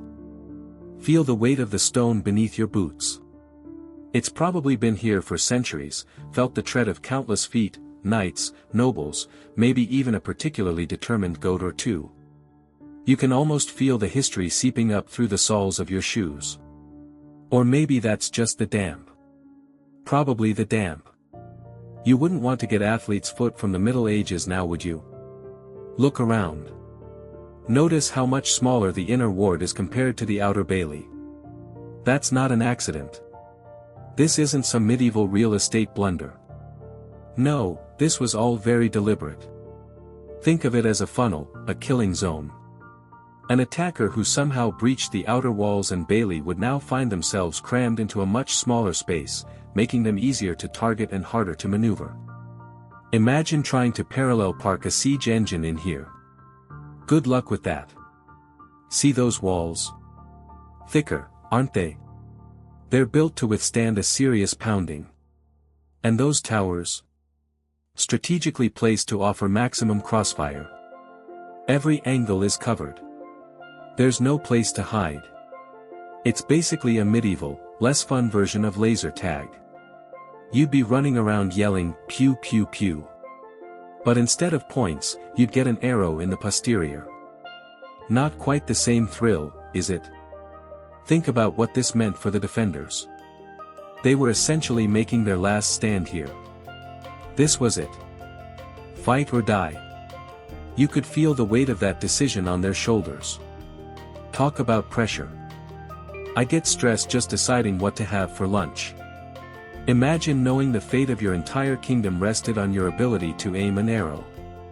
No pressure, right? Inside the inner ward, you would have found everything needed to withstand a prolonged siege. Wells for fresh water, food stores, armories, even a chapel for those last-minute prayers. It was a self-contained fortress within a fortress. A medieval panic room, if you will. Imagine the arguments over the thermostat in there. It's too cold. No, it's too hot. You're just wearing too much chainmail.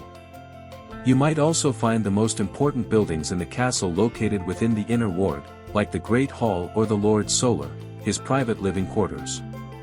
These weren't just places to eat and sleep, they were symbols of power and authority. Capturing them meant effectively capturing the entire castle. It's like getting the high score on the arcade machine, but with much higher stakes. Now, let's consider the people who would have been stationed here. We're not talking about the B team anymore. This was the elite guard, the most skilled warriors, the most loyal retainers.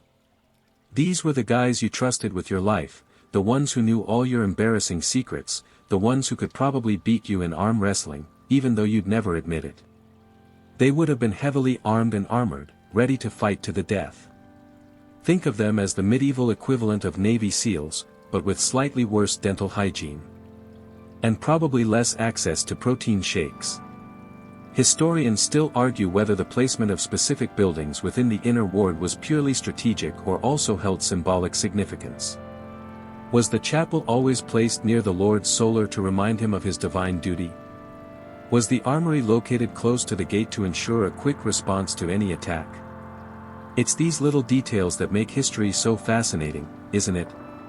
It's like trying to solve a giant, centuries-old puzzle with pieces that are constantly shifting and changing.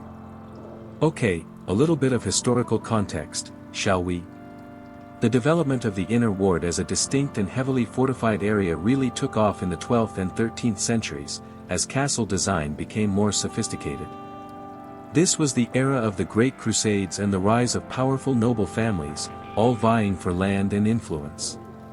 Castles became more than just military strongholds, they became symbols of power and status. Think of it as the medieval version of having a really, really big house. But here's a quirky little tidbit for you. Did you know that some castles had secret passages and escape routes leading out of the inner ward? That's right. In case things got really bad, the lord and his family could slip away through a hidden tunnel, leaving the defenders to fight to the bitter end. Classy, right? I mean, I guess self-preservation is a pretty strong instinct. Imagine the awkward conversation later. Sorry guys, we had to bail. Hope you didn't get too arrowy. Now, focus your attention on the ground once more. You might be standing over a well. Essential for water, obviously, but also occasionally the scene of accident star. You know, rivals meeting unfortunate ends, that sort of thing. Water is vital, but also conveniently obscures secrets. Makes you appreciate your bottled water all the more, doesn't it? Think of the sounds. The clang of metal on metal, the shouts of soldiers, the screams of the dying. The air would have been thick with the smell of smoke, blood, and fear. It wouldn't have been a pleasant place to be, trust me. Definitely not a place you'd want to bring a date. Hey, honey, I thought we could have a romantic picnic in the inner ward. What do you mean you want to go somewhere else? Imagine the chaos. Men scrambling over each other, trying to find cover. Arrows whizzing past your head. The ground slick with blood. The screams of horses. It would have been utter pandemonium. A medieval mosh pit, but with significantly higher mortality rates. Consider the psychological impact of defending this place. The defenders knew that if the inner ward fell, the castle was lost. They were fighting for everything they held dear, their homes, their families, their way of life. That kind of pressure can do strange things to a person. Some would rise to the occasion, fighting with unparalleled courage and ferocity. Others would crack under the strain, succumbing to fear and despair. Maybe some would just start singing show tunes to lighten the mood. You never know. And what about the attackers? They knew that breaching the inner ward was the key to victory. They were facing the toughest defenses, the most determined defenders. They had to be willing to risk everything for a chance at glory. Or loot. Probably a bit of both, really. The battles fought in the inner ward were often brutal and decisive. They were the stuff of legends, the kind of stories that would be told and retold for generations. The names of the heroes who fought there would be etched into the annals of history. And the names of the losers, well, they'd probably be forgotten. Unless they had a really catchy last name. So, as you stand here, in this inner ward, take a moment to appreciate the history that surrounds you.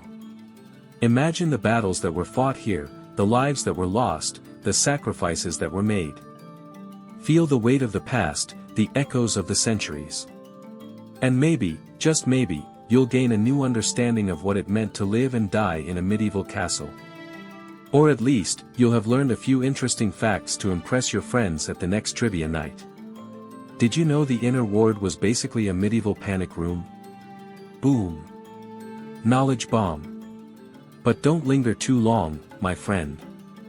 There's still more to see. The castle awaits. And who knows what other secrets it holds. Maybe a hidden treasure, a ghostly apparition, or just a really, really good view. Let's go find out, shall we? Onwards. But watch your step. You never know what you might find. Especially after all these years, it's probably best if we just keep our eyes on the path. Alright, settle in, settle in. Let's talk about getting past walls, shall we? Not the metaphorical kind, the kind made of stone, designed to keep you and your, let's just say enthusiasm, outside. You're standing before a massive castle. The sun is beating down on your neck. The air smells faintly of manure and desperation. Sounds lovely, doesn't it? And there it is, that daunting, grey curtain of stone, maybe a bit green with moss, bristling with pointy bits and angry-looking archers. So, how do you get in? Well, you don't just stroll up and knock, that's for sure. Unless you're particularly fond of arrows in your face. Siege warfare is all about patience, persistence, and a healthy disregard for the occupant's comfort. Think of it as an extended, very unpleasant camping trip for everyone involved. Except instead of roasting marshmallows, you're flinging boulders. And instead of telling ghost stories, you're probably still telling ghost stories, actually. Sieges could take months, even years. Time enough for some seriously creepy tales. One of the first things you'll notice, if you've got the numbers, is the encirclement. You begin to tighten the noose. A complete blockade. No supplies in, no occupants out. Think of it like ordering a really slow, really agonizing takeout cancellation. The goal is simple, starve them into submission. Now, this could take a while, which is why you, as the besieger, have to build your own fortifications. Lines of circumvallation to face the castle to prevent any sorties. And contravallation, facing away from the castle, to prevent any relieving forces from sneaking up on you. Essentially, you're building a mini-city to besiege another city. It's like Inception, but with more siege engines and fewer Leonardo DiCaprios. And that's when things started to get creative. Did you know that, during the siege of Alesia in 52 BC, Julius Caesar built over 30 miles of fortifications? 30 miles. That's farther than I've driven to get decent coffee on a Sunday morning, and I live in Seattle. Talk about dedication. Historians still argue whether Caesar's fortifications were truly as extensive as reported, or if they were embellished for propaganda purposes. But one thing is certain, they were impressive enough to do the trick. But perhaps you fancy something more direct. Something involving explosions and a lot of shouting. Enter the artillery. We're not talking about cannons, not yet. We're talking trebuchets, mangonels, and ballistae. Big, complicated machines designed to hurl incredibly heavy objects at the walls. We're talking rocks, dead animals, for biological warfare, classy, and even beehives. Imagine being on the receiving end of that. Honey, I think the siege is getting a bit sticky. The trebuchet, in particular, is a marvel of medieval engineering. A giant seesaw powered by gravity. You load up a massive counterweight on one end, and the other end flings a projectile with alarming force. These things were so powerful they could crack walls, shatter towers, and generally make life very unpleasant for anyone inside. One story claims that during the siege of Lisbon in 1147, Christian crusaders used a trebuchet to launch the corpses of Muslim defenders back into the city. Charming, isn't it? A medieval version of Return to Sender. And let's not forget the psychological impact. Imagine the constant thud of stones impacting against the walls, the shattering of wood, the screams of the unfortunate. It's enough to drive anyone a little bit mad. A siege wasn't just a physical battle, it was a war of attrition, a test of wills, and a competition of who could endure the most boredom and terror simultaneously. And sometimes, the defenders got creative too. Boiling oil was a classic. Hot sand was another favorite. But one of the most ingenious, and utterly terrifying, was dropping huge sacks filled with feathers onto attacking sappers. Imagine being covered head to toe in sticky feathers while trying to tunnel under a castle wall. Nightmare fuel, I tell you. So, what if you're not into the whole rock flinging thing? What if you prefer a more subterranean approach? Tunneling, my friend, is your answer. Sapping, as it's called, involves digging tunnels under the walls, then collapsing them to create a breach. It's slow, dangerous work. Think of it like being a medieval miner, except instead of finding gold, you're trying to avoid being crushed to death by tons of stone. The tunnels had to be carefully timbered to prevent collapse, and there was always the risk of encountering a countermine dug by the defenders. Imagine, if you will, two groups of sweaty, desperate men, hacking away in the dark, trying to kill each other with pickaxes under a castle. It's like a particularly violent game of moles, only with higher stakes. One of the challenges of sapping, besides the obvious risk of death, was detection. Defenders would often listen for the sounds of digging, placing bowls of water on the ground to amplify the vibrations. They might even release animals, like geese, into the tunnels, because they were known to be very sensitive to vibrations. And then you have the whole countermining operation where defender attempts to dig and ambush the attackers. It's a very sophisticated game of cat and mouse. Then there's the siege tower. A massive, multi-story wooden structure, often covered in wet hides to protect it from fire, that could be rolled up to the walls, allowing attackers to storm the battlements. Think of it as a medieval mobile home, except instead of a jacuzzi, it's filled with heavily armed soldiers. These towers were often built taller than the walls themselves, giving the attackers a significant height advantage. Building one of these behemoths was a massive undertaking. It required a lot of lumber, a lot of manpower, and a lot of time. And they were incredibly vulnerable to fire. Which is why covering them in wet hides was so crucial. But even then, a well-placed flaming arrow could turn your siege tower into a giant, rolling bonfire. In fact, some historians argue that the effectiveness of siege towers is often overstated, and that they were more of a psychological weapon than a truly effective means of breaching defenses. Whatever the case may be, they certainly looked impressive. Ultimately, bypassing castle walls came down to a combination of factors: resources, ingenuity, and a healthy dose of luck. It required a leader with the patience to endure a long siege, engineers with the skill to build and operate siege engines, and soldiers with the courage to face a hail of arrows and boiling oil. It was a brutal, grinding affair, a test of endurance that could last for months, even years. And when all else failed? Well, there was always bribery. A little bit of gold can go a long way in convincing someone to open a gate, or misplace a key. Now that's what I call a modern solution to a historical problem. Okay, settle in, settle in. Let's get comfy. Pull that blanket up a little higher, because we're about to get down, under. That's right, we're talking about siege mining, that sneaky, subterranean art of bringing down castles from below. You trudge, boots heavy, towards what looks like a particularly unassuming section of castle wall. Just rocks and mortar, right? Wrong. This, my friend, could be a death trap waiting to happen. The air smells faintly of damp earth and something stale. Not quite cheese, but definitely something that's been underground a little too long. You run your hand along the rough stone, feeling for any irregularities. Anything that screams, "Hey!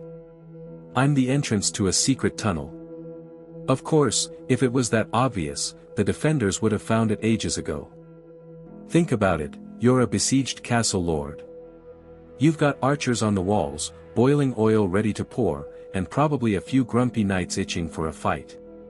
But what if the enemy isn't even bothering with the front door? What if they're patiently, silently, digging a tunnel right underneath your feet? That's the beauty, or rather, the terror, of siege mining. You bend down, squinting into the shadows. Maybe you should have brought a flashlight. Oh well, historical accuracy, right? Historians still argue whether the use of siege mining was more prevalent in certain geographical regions or if its effectiveness was solely dependent on geological factors.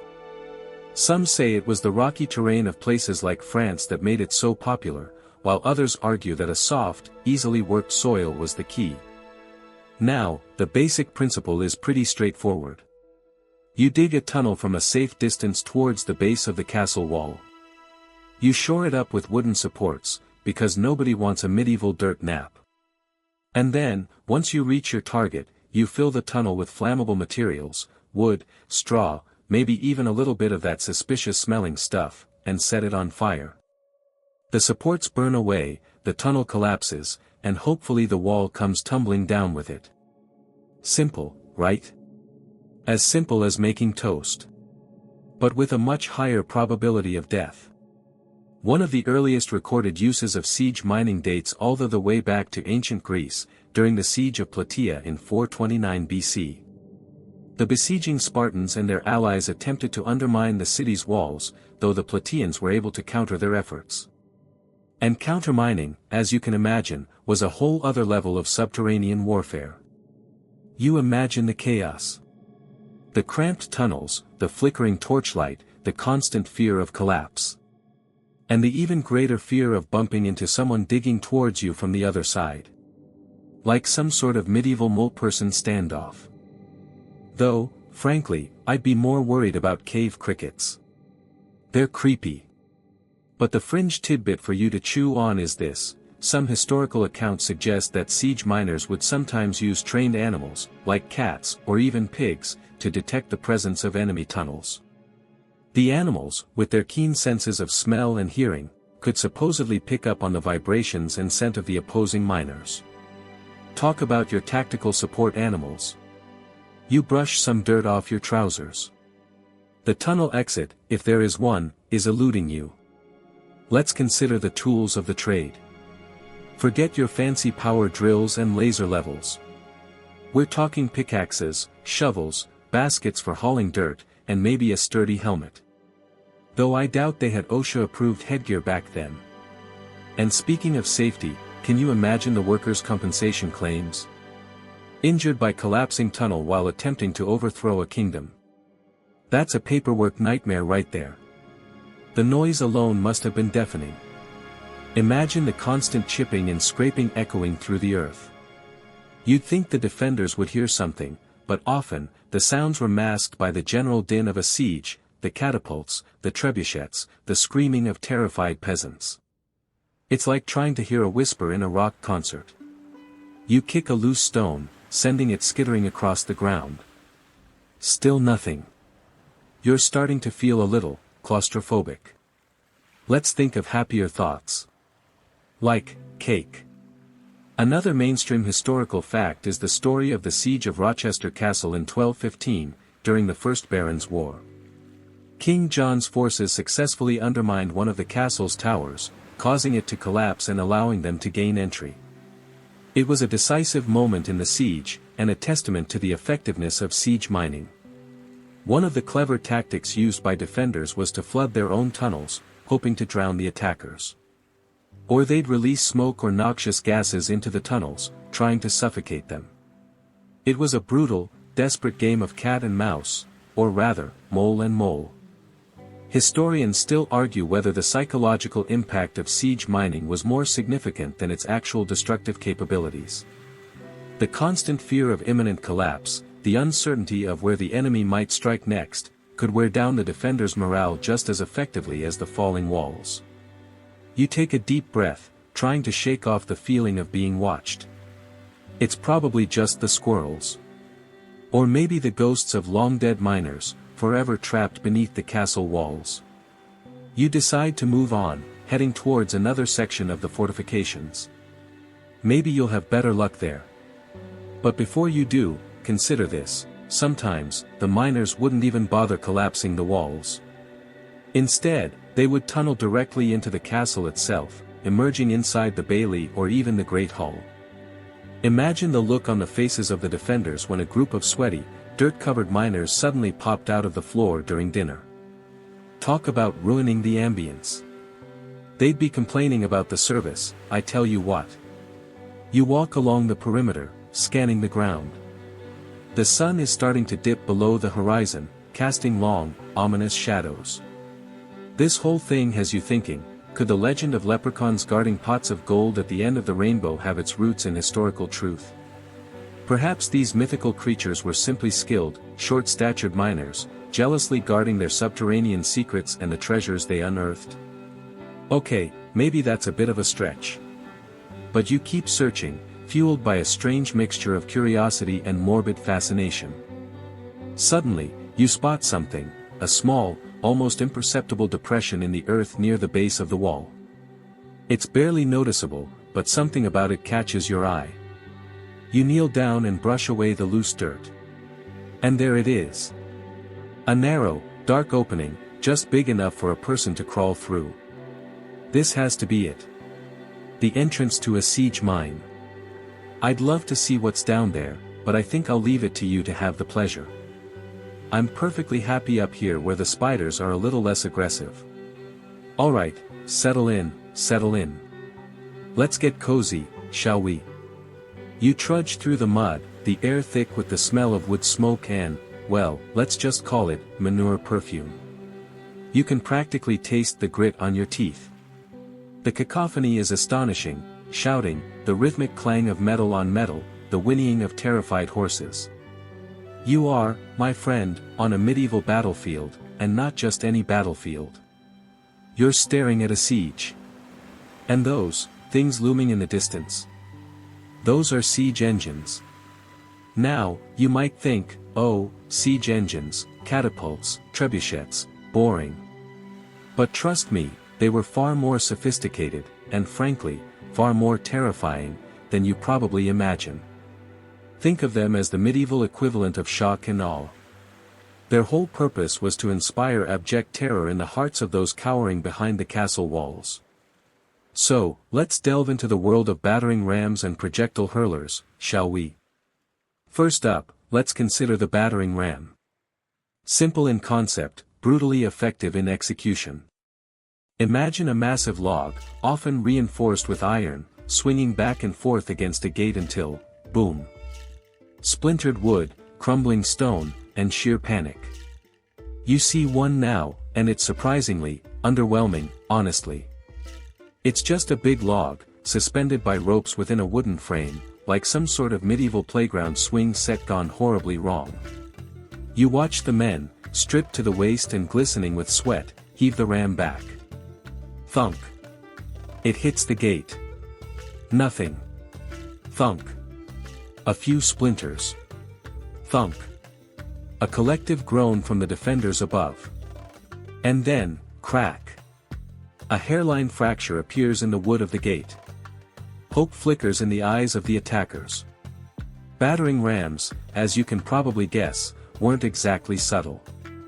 Their efficiency hinged on brute force and repetitive impact. And while the common depiction shows hordes of men manning the ram, some were actually equipped with wheels for easier maneuverability. Historians still argue whether some rams were covered with wet hides to protect them from fire arrows. It makes sense, right? You don't want your siege engine going up in flames. That would be embarrassing. And, frankly, a bit counterproductive. Now, here's a fun fact: Roman battering rams were often adorned with ram heads. I know, right? A little on the nose, don't you think? Like naming your dog, Dog. You feel a tap on your shoulder. One of the soldiers offers you a swig from his water skin. It tastes faintly of leather and desperation. You politely decline. Speaking of desperation, imagine being one of the poor souls tasked with protecting the ram. You're basically a human shield, exposed to arrows, boiling oil, and rocks dropped from above. Your job? Don't die. And keep swinging that log. Good luck with that. Now, let's move on to something with a bit more oomph. Let's talk catapults. These aren't just pointy sticks throwing rocks, you know. These are complex machines, utilizing levers, torsion, and counterweights to hurl projectiles with devastating force. You observe a team of engineers adjusting the tension on a large catapult, its arm poised like a predator ready to strike. The air vibrates with anticipation. You can practically feel the potential energy humming in the wooden frame. You've probably seen the classic trebuchet. A long arm with a sling attached, powered by a massive counterweight. The principle is simple: drop the counterweight, and the arm swings up, launching the projectile with incredible velocity. Now, here's a little-known tidbit: some trebuchets were so powerful they could hurl entire dead animals over the walls. Think about that for a moment. A rotting cow raining down on your head. Not exactly conducive to morale, is it? Although, on the plus side, you'd have dinner sorted for the next few days. Okay, maybe that's not a plus. Historians still debate whether trebuchets were more effective at breaching walls or demoralizing the defenders. The physical damage was certainly significant, but the psychological impact of constant bombardment, of seeing your comrades crushed by massive stones, was arguably just as important. Imagine the relentless pounding, the constant threat of death from above. It would drive anyone to the brink of madness. Did you know that there were different types of catapults? The mangonel, for instance, used torsion power, twisted ropes, to launch its projectiles. It was smaller and more accurate than the trebuchet, making it ideal for targeting specific areas of the castle. Then you have the ballista, essentially a giant crossbow, firing massive bolts with deadly precision. Each siege engine had its own strengths and weaknesses, and a good siege commander would utilize them all in concert. It's like a medieval orchestra of destruction. And you, my friend, have front row seats. A nearby trebuchet launches. Whoosh! The air crackles as a massive stone hurtles through the air, arcing towards the castle walls. Crash, dust and debris explode outwards. You shield your eyes, coughing as the dust settles. The wall, already scarred and battered, now has a fresh gash. The defenders scramble to repair the damage, but their efforts seem futile in the face of such overwhelming force. You think to yourself, I wonder how much that cost to build. Now, speaking of costs, sieges were expensive affairs. Not just in terms of manpower and equipment, but also in terms of time. A well-defended castle could hold out for months, even years.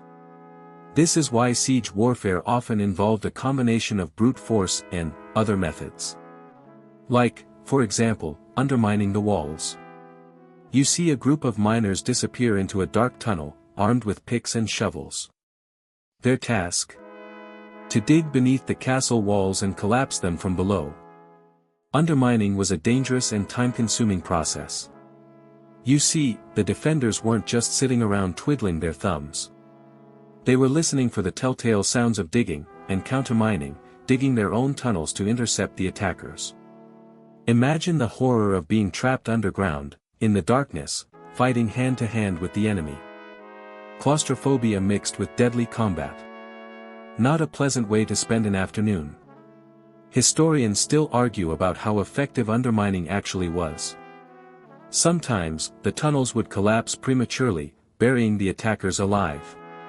Other times, the defenders would flood the tunnels, drowning their enemies. But when it worked, undermining could bring down entire sections of the castle walls, opening a breach for the attackers to exploit. You hear a distant rumble, followed by a collective cheer from the attackers. A section of the outer wall has crumbled, creating a gaping hole. Now, the real battle begins. You think to yourself, well, that's not going to be on TripAdvisor. But let's not forget another crucial, if less glamorous, aspect of siege warfare: starvation. You squint and see the attackers settled in a circle eating biscuits. It seems they planned ahead. Blockading the castle, cutting off its supply lines, and waiting for the defenders to run out of food. It was a slow, agonizing process, but often the most effective way to bring a castle to its knees. Imagine being trapped inside, watching your food supplies dwindle, knowing that every day brings you closer to starvation. The rats start to look less like pests and more like, well, you get the idea. Disease spreads rapidly, morale plummets, and desperation sets in. It's a grim scenario, to say the least. Now, here's a quirky fact for you: some sieges were ended not by force, but by trickery. In one famous case, a besieged castle was saved when its defenders dressed up as cows and mooed loudly, convincing the attackers that they had plenty of food. I'm not sure I would have fallen for that one. Historians still debate the ethics of siege warfare. Was it justifiable to starve innocent civilians in order to capture a castle? Was it morally acceptable to use siege engines to bombard civilian populations? These are difficult questions, with no easy answers. You observe the attacking army surge forward, pouring through the breach in the wall. The defenders fight bravely, but they are outnumbered and exhausted. The battle is joined, a chaotic melee of steel and blood. The outcome seems inevitable. The siege is about to end. As the sun begins to set, casting long shadows across the battlefield, you decide it's time to head back. You've seen enough for one day.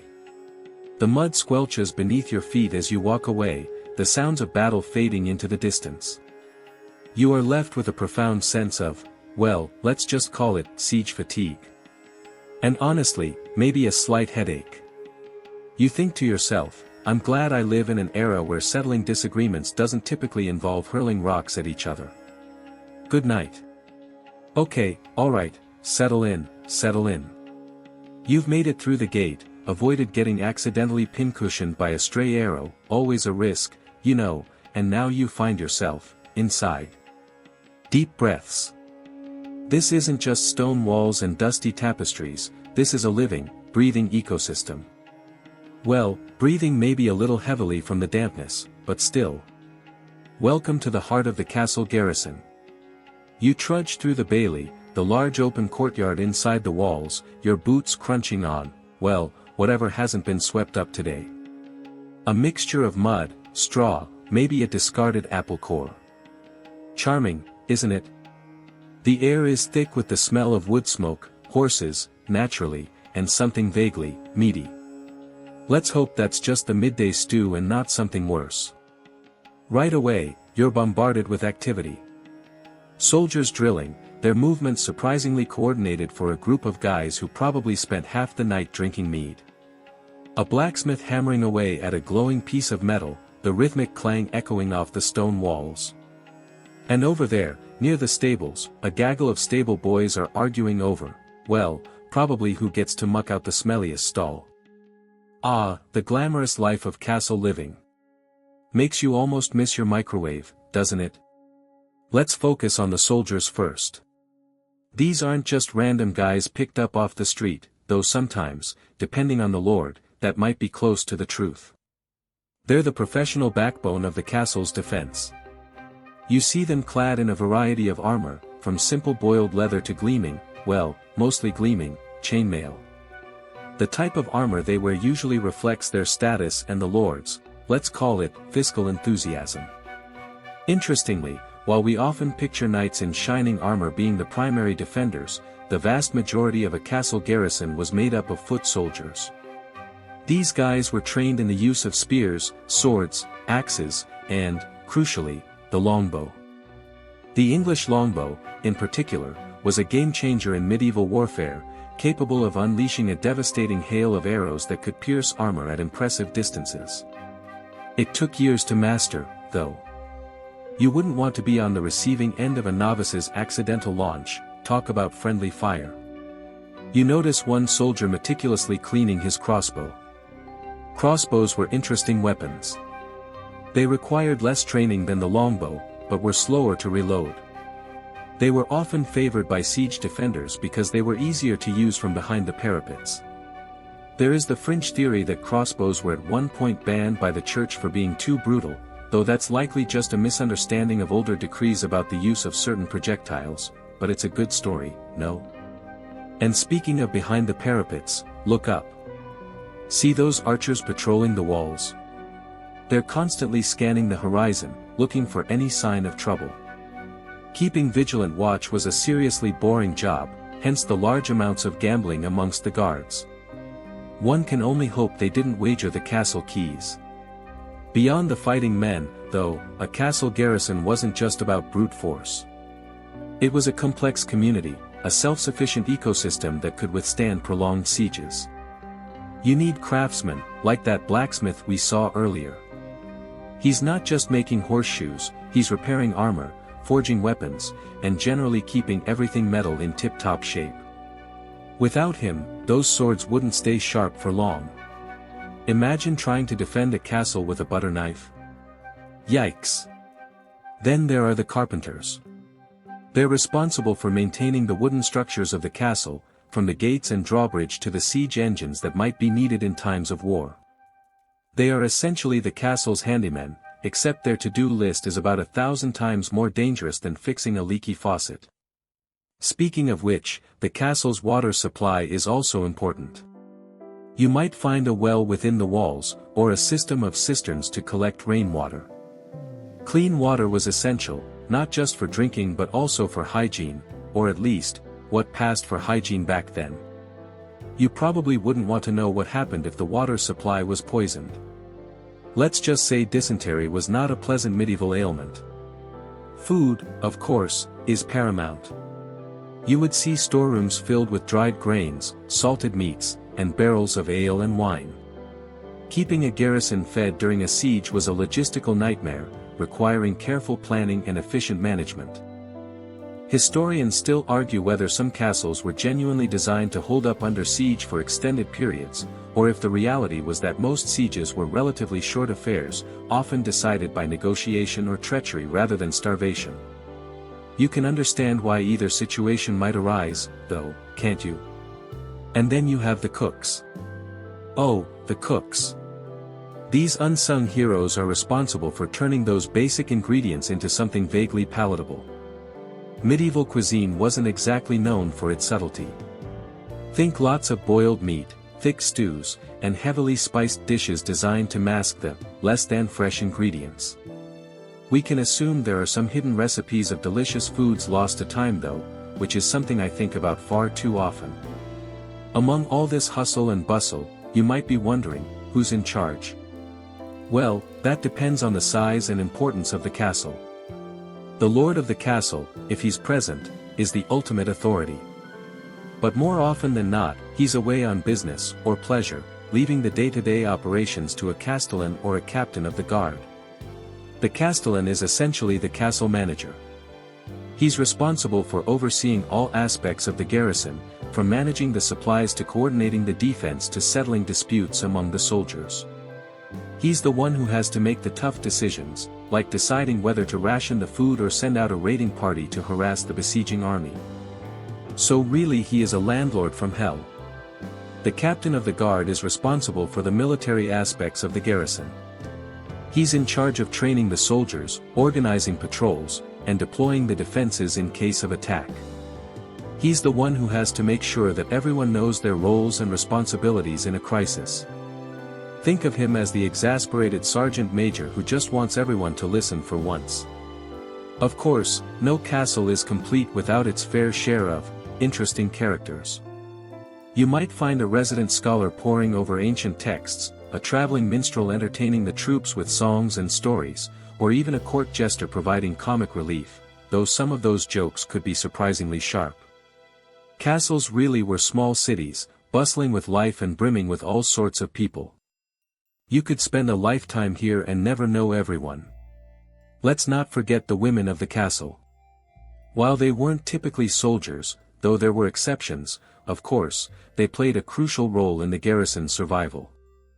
They managed the household, cared for the sick and wounded, and helped to defend the castle during sieges. In fact, the traditional role of women maintaining supplies, and also acting as lookouts, was so important that if the women left and the castle was captured, the men were not allowed to be ransomed and would die as prisoners. Now that's what I call high-stakes bingo. And that's the heart of the castle garrison, in all its glory. It's a place of constant activity, of hard work, of camaraderie, and of course, the ever-present threat of danger. It's a place where life is lived on the edge, where every day could be your last. But it's also a place where you can find a sense of belonging, a sense of purpose, and a sense of, well, maybe not comfort, but certainly a sense of place. Though you may also find yourself longing for a pizza every now and then. Alright, you've seen the inside view. Perhaps a tour of the dungeons is next. Now there's a cheerful thought. Okay, settle in, maybe fluff that pillow a little, because we're about to embark on a little journey, a sleepy-time trek through the twilight of the castle era. We're going to follow the winding, sometimes bumpy, path that led to the obsolescence of these magnificent stone giants. Imagine, if you will, that you're a medieval lord. Not a particularly successful one, mind you, more of a middle management kind of lord. You've spent decades, and a hefty chunk of your treasury, building your castle.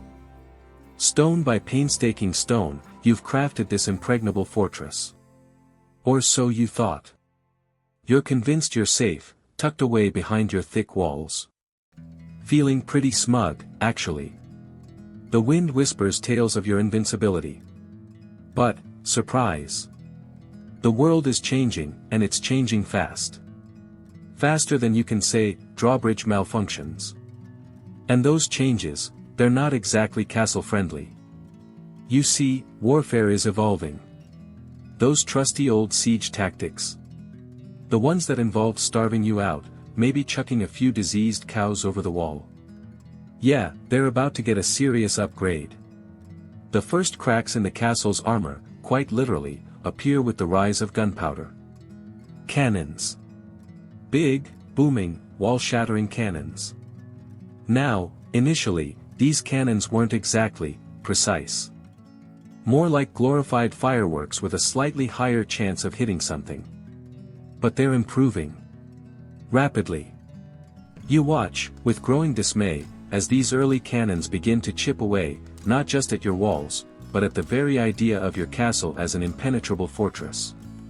It's a bit like watching your carefully constructed Lego tower crumble under the weight of a rogue kitten. Now, it's important to remember that castles weren't just about defense. They were symbols of power, statements of authority. You know, the medieval equivalent of driving a really flashy sports car. But as cannons became more effective, those statements started to ring a little hollow. Look at my impressive castle, that's slowly being reduced to rubble. Doesn't quite have the same ring, does it? Mainstream history tells us that the invention of gunpowder played a pivotal role in the decline of castles. Absolutely true. But, did you know that some fringe historians believe that the placement of castles along ley lines, alleged energy pathways, somehow amplified their defensive capabilities in earlier centuries? It's a fun theory, though I suspect a well-placed murder hole was a little more effective. Historians still argue whether the decline of castles was a rapid collapse or a gradual transition, punctuated by key technological advancements. Whatever the precise timeline, change was definitely in the air. But the gunpowder isn't acting alone. The social and political landscape is also shifting. The rise of centralized monarchies means that kings are getting richer, more powerful, and, crucially, more able to maintain standing armies. Standing armies that don't rely on feudal lords and their castles for defense. Suddenly, your castle, instead of being a symbol of your power, becomes a symbol of potential rebellion.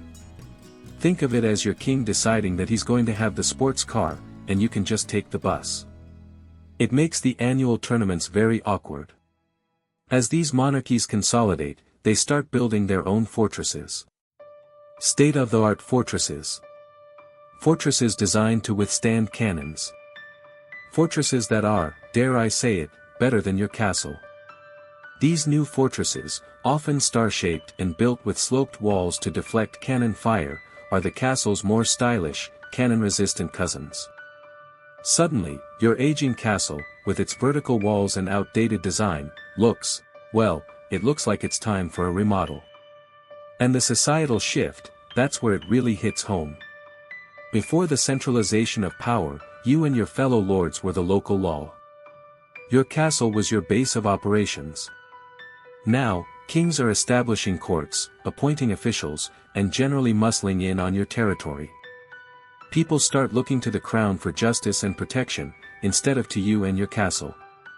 It's like your favorite local pizza place closing down, and everyone suddenly becoming obsessed with Domino's. Though, I guess, some people already are. Of course, you might try to adapt.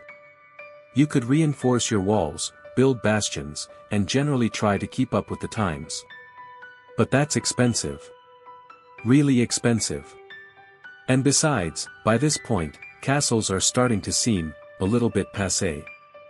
They're becoming less about defense and more about looking impressive. Think of it as trying to keep your rotary phone relevant in the age of smartphones. Charming, perhaps, but ultimately, obsolete. Remember that tournament? Yeah, that's all pomp and circumstance now. Even if you did spend a fortune reinforcing that wall. Historians still argue whether castles became obsolete due to specific military defeats or due to a broader societal shift toward centralized power. Either way, the writing was on the wall, or, rather, being etched into it by cannonballs. So, you find yourself in a bit of a pickle. You've got this massive, expensive castle that's increasingly irrelevant. What do you do? Well, some lords converted their castles into grand residences. Others abandoned them entirely. And some just let them crumble, a silent testament to a bygone era. These are now those romantic ruins you find yourself exploring, imagining the lives that used to live there. You trudge through the overgrown courtyards of such a castle, a silent witness to history. The wind sighs through the crumbling battlements, whispering tales of sieges and tournaments, of kings and lords, of a time when castles were the masters of the landscape. But that time is gone. The age of the castle is over. And with that, the sun dips further beyond the horizon, painting the sky in hues of lavender and gold. The air grows cooler, carrying with it the scent of damp stone and ancient earth. You feel a sense of peace settling over you, a quiet understanding of the cyclical nature of history. The rise and fall of empires, the ebb and flow of power, the endless dance of change. Let the images of majestic, yet fading castles, slowly dissolve like morning mist. Let the rumble of distant cannon soften into the gentle rhythm of your own breath. Release any tension held within your body, let your muscles relax, and allow yourself to drift further and further away, carried on the whisper of the wind. You are safe, you are calm, you are at peace. The world outside fades away, replaced by the gentle murmur of your own inner landscape. Sleep now, let go, and allow yourself to be embraced by the soothing darkness. Sweet dreams.